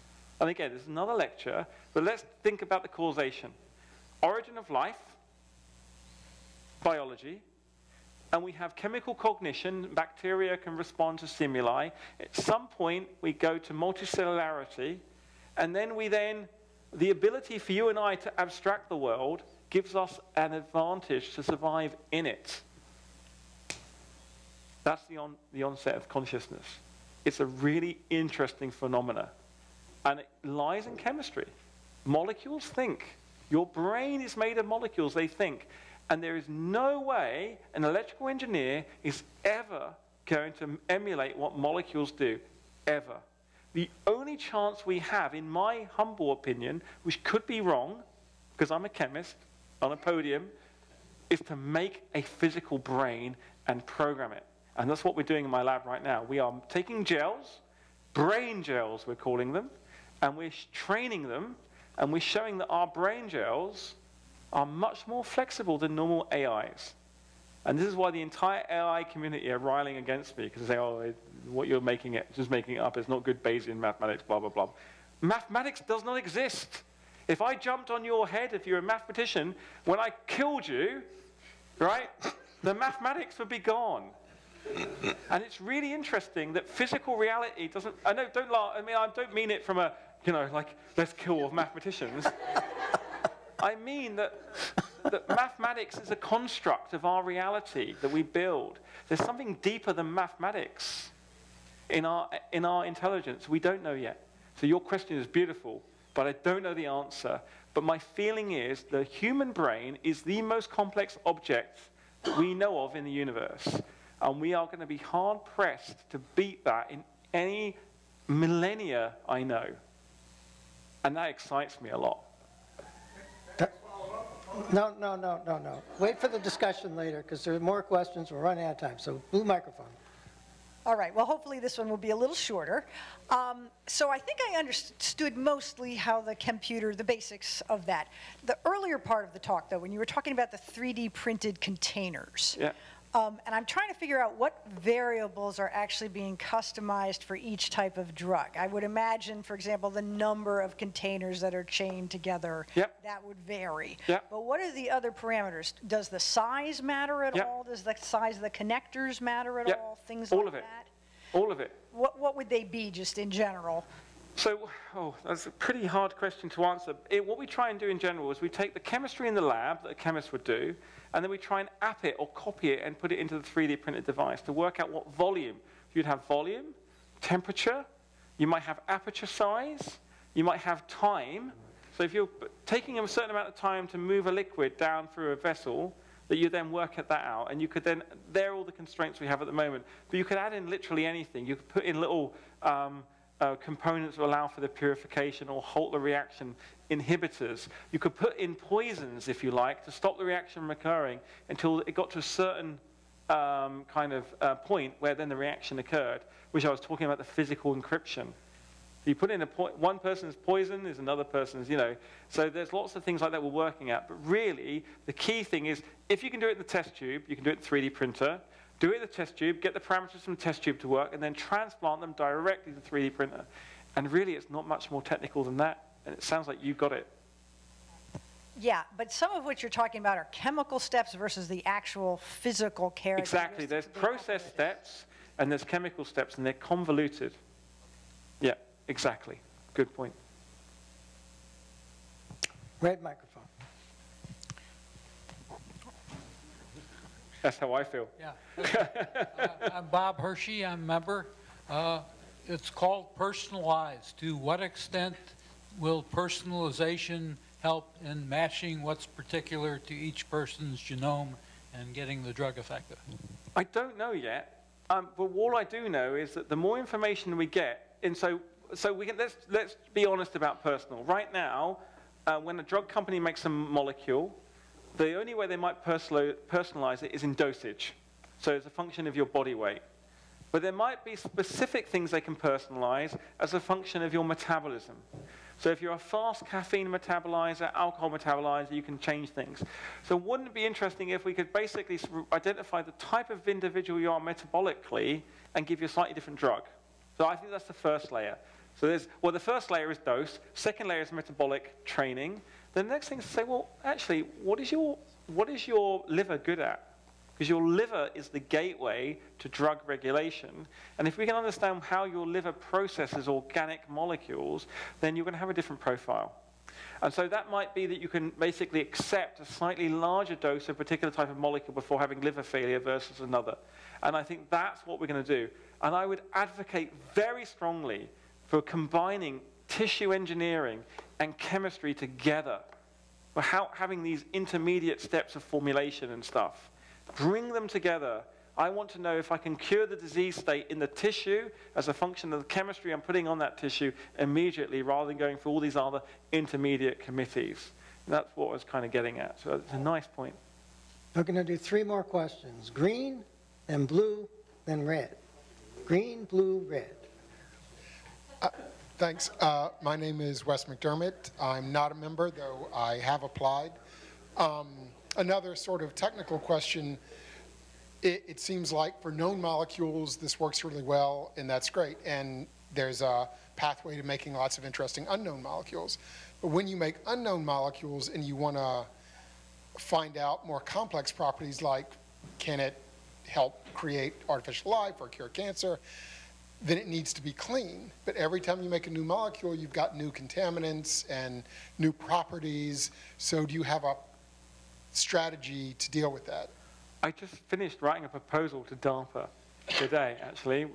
The due date's on the 14th, that tackles part of that problem. But actually, it's a really good question. It's not such a big problem, because purifying stuff is actually okay, is easy. We can do it. Problem comes at basically making things going from automated to autonomous. So the plea I have is, if any of you have inspired or think that you would like to know more about any of this, and you want to solve a particular problem, you have to turn your problem into an assay. So what I mean by that is, let's say you want to, I don't know, cure a cancer state in a cell. You need to have that cell, and you need to have an assay for curing that. Or if I want to basically make a particular type of physical property, let's say I want to make a magnet, well, I need to have a magnetic assay. So it's more important than the byproduct having the correct detection for the new thing you want to build on it. And one of the things we've been trying to do, where this came from, is to use evolutionary processes to basically enrich our artificial chemical space, to use Darwinian evolution to make it better. You generate a load of mess. So I would say that actually you don't want it pure, you want a mess. Because you don't care about how the mess works, you just want a solution. Look at biology, it's messy. But yes, of course, if you're a single point chemist and you want a single point solution, you have to separate at some point. So that's there as well. So at the moment we're playing with both of those outcomes, both of those. It's a very insightful question. You do need to remove the contaminants at some point, because there's no way the FDA can let you discover a new drug and put all the contaminants out there. But wouldn't it be interesting if we discovered a stuff that was a cure for something really important, but it needed 1,000 different components. And it was a bit like the fungus, say, like let's say not a pure material from the fungus, but a whole ensemble. And how do you deal with that? We haven't even got to the concept of using more than 4 or 5 drugs simultaneously to cure anything. Well, why should we? If I can cure pancreatic cancer with 1,000 different components, I'm not going to argue with you. I'll just say, please cure my pancreatic cancer. I won't want the FDA to validate every single one of them. So I think what we need to do is think conceptually about how we define a disease state and the assay, And how do we determine toxicity? And I think these are unmet questions right now, so it's a good point. Blue. My name is Robert Thompson. I'm not a member. This is actually my first time here. Now I'm a physicist. No, thank you. So I don't know anything about chemistry, but I'm interested in how you are exploring your chemical space. You described this sort of random walk, essentially. But the chemicals that you produced in your setup, the 3 different ones that you produced, they entailed a huge variety in the number of steps and processes and things. So is it that you are randomizing, you just dump a bunch of stuff in and then sort of randomize the processes that you undergo, or is it more of this sort of directed evolutionary type of approach that you were just describing? So in both, actually, but to show that the 3 examples, we deterministically determined them to actually make them. So we should say, we took 3 drugs and said, how do we make them in the computer? Going to the discovery system, we just chose some chemicals, a bunch of chemicals, and search for new reactivity. But going forward, we have to take both those extremes. And what you can do is you can map the quite complex mathematically, but simple chemically. What you do is you just map the interactions into a particular space, and then you randomly select them.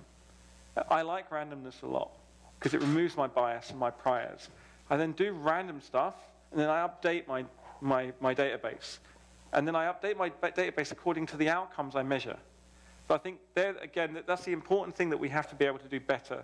It's not the most satisfactory answer to your question because we're not entirely at that point where we can control everything. But that's ultimately where we want to go. Right now, we have a system that can take the entire database and in principle, take all of chemistry that's known today and make it robotically.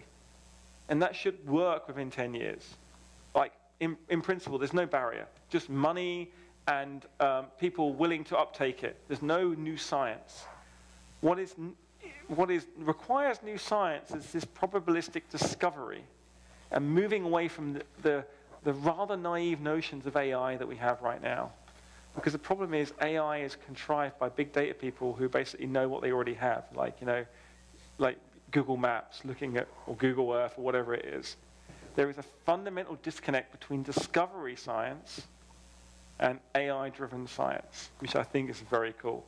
AI doesn't discover anything unless you think really creatively about how you define your discovery. So there's a big gap. Last question, red microphone. Hi, my name is Kelly. I am not a member, but I attend regularly with a member. So I was really interested in your talk about the whole regulation and the FDA, because I feel like a large part of that is we do not know from a biochemistry standpoint or a medical standpoint fully what's happening in anybody's body. So I feel like to get to truly personalized medicine, we have to kind of test in a lab what will happen to that person. And at some point, we need to know quite a bit more about what is going on with that person. Do you expect that we would need to do a similar kind of revolution in the way that biochemistry happens, in the way that medicine happens, to get to a similar level of volume or understanding or discovery with the same kind of speed that you're talking about with chemistry? Yeah, okay. So I think there's 3 really important points. It's a really good question. The problem with personalized medicine is that there's only one subject to test it on, and that's you. So there is a really important problem there, is that you're never going to get a statistically valid sample. So what do? This person's presenting with a disease that's unique to them, right? Because when they cure most other things, right, and go down, and then you say, right, well, how can I validate it's safe for you? There's a number of ways to do this. The first of all is what you do is you go into a subset of molecular space, of drug space, where you know that all the molecules in that space are safe for everyone because you've basically tested all of them, if you like. You understand how that fragment works. It's a bit like testing how good a certain aerofoil is on an aeroplane or a car, right? And then you customize it slightly. So you know it's going to behave differently in each biochemistry, and that when it's unsafe, it's just going to do something that's not like life-threatening. It's just basically changing the pharmacokinetics or something. So there's a bit of that. The other thing is you could, if you want, I suppose, when I don't know, let's imagine 100 years from now and everyone's born. You basically take some cells, stem cells, whatever, embryonic cells, and you keep them, and you might be able to then develop them. And wouldn't it be interesting if you could accelerate the production of cells from the embryo faster than the human being that develops and predict their disease state ahead of time? Now then what you do is you predict what diseases they're going to get 20 years from now, and you solve that problem ahead of time, and then you give them a drug. Now there's lots of ethical issues associated with that, of course, but I don't know how much else you would do it. Now it might be that you don't need to do it from embryonic cells, you could do it just from stem cells associated with you when you were born. You know, I have two boys, 10 and 12, and we still have their milk teeth stashed away somewhere, and I was like, God, we should have taken some of the stem cells out of their teeth, right, and kept them. That might be a way to do it. I don't know. But wouldn't it be interesting if you could take some of your biochemistry, accelerate it, and work out what the most deleterious consequences are going to be and cure them before you even know you're going to get ill? I just made that up just now. No. But I think it's a good idea, nevertheless. For the social hour to be discussed. In the meantime, before you go, let me give you a few tokens of thanks. First is a signed copy of the announcement of your talk. Thank you. Signed by members of the General Committee on behalf of the membership.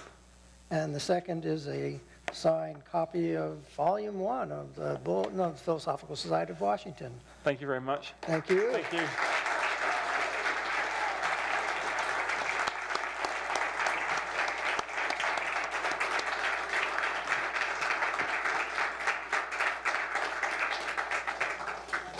So before we adjourn to the social hour, there are a few closing items.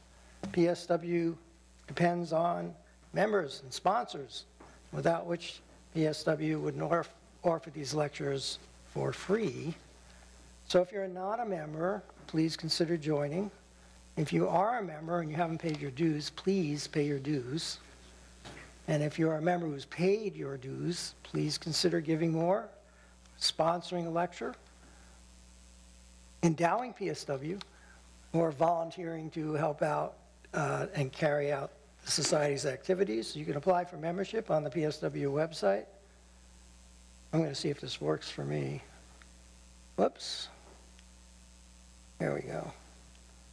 If you go to the home page, which is up here, there's a little button up in the right-hand corner. It says Join. When you push that button, you'll pull up this page with a membership application form, and when you click on the membership application, guess what? You'll get an application for membership. It'll ask you to provide contact information and a bunch of other stuff, and when you fill it out and you've made sure to fill in all the required fields, you get down to the Submit Form button. And when you submit the form, it will ask you to pay your dues. The form will be sent to the members of the General Committee, and your membership application will be considered. And if you have an interest in science, you will be elected to membership, and you won't get your dues back in that case. In the unlikely case, and it is a very unlikely case, that you are not elected to membership, you'll get a refund. So don't worry about it. Also, don't be fooled by all the PayPal buttons. PayPal. Is it PayPal? Yeah, PayPal buttons.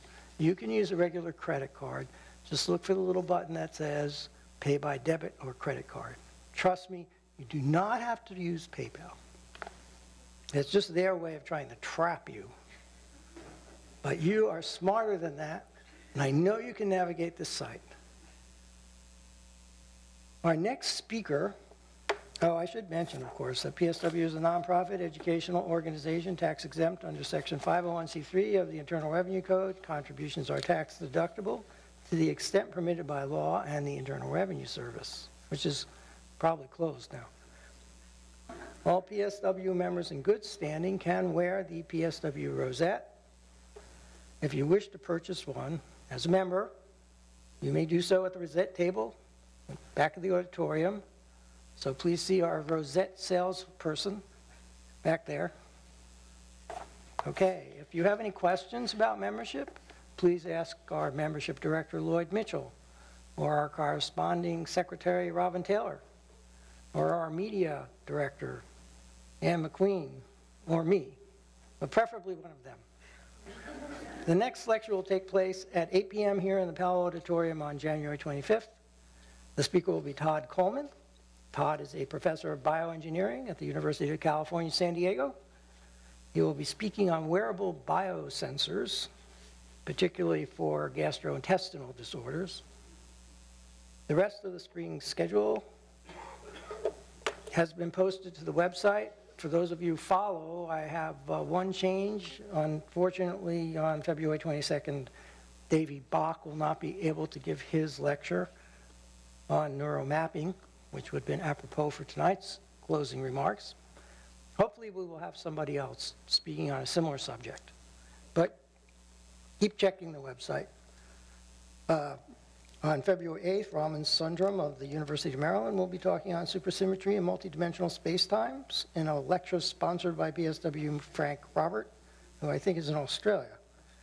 On March 8th, Ramesh Gopinath of IBM will be lecturing on blockchains in commerce. This is not going to be about cryptocurrency. For those of you who are interested in that, this is going to be about other uses of blockchain. On March 22, Jim Gavin and colleagues will be speaking about Venus and making the case for a return there with robotic explorers. On April 12th, Mary Angela Lasante of Princeton will be speaking on dark matter in a lecture sponsored by our own PSW member, Erica Kane. On April 26th, Kim Janda from the Scripps Research Institute will be giving what promises to be a particularly interesting lecture on making vaccines against drugs of abuse. On April 29th, we have a very special event, a debate between Alan Stern, the principal investigator on New Horizons that recently visited a Kuiper Belt object, and Ron Eckers, who is the former president of the International Astronomical Union. Their subject of debate, which hopefully will be a civil discussion, is what is the proper definition of a planet? And, of course, is Pluto one? As you can imagine, the man who promulgated and served as principal investigator of the robotic New Horizons explorer of Pluto will argue that Pluto should be a planet. And the man who was in charge of the committee that decided that Pluto was not a planet, Ron Eckers, will argue that, no, it's a dwarf planet. So it should be a lot of fun. It is a Monday night event. Keep that in mind. And then the spring schedule ends on May 17th for the 87th Joseph Henry Lecture, which this year will be given by Brian Keating.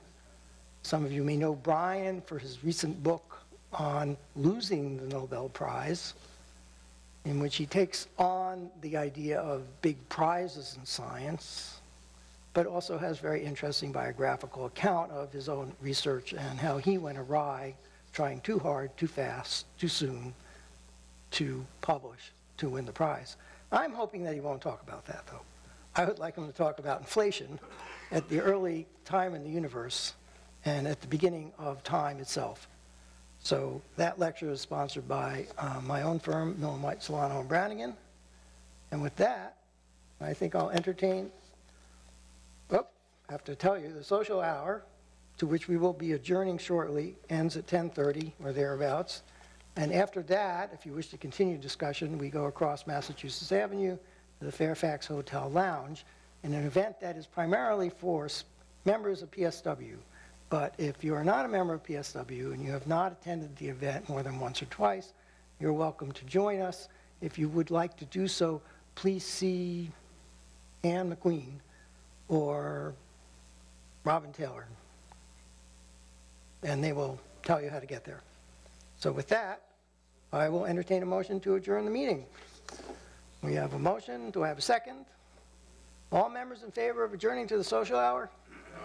All members opposed? Meeting is adjourned.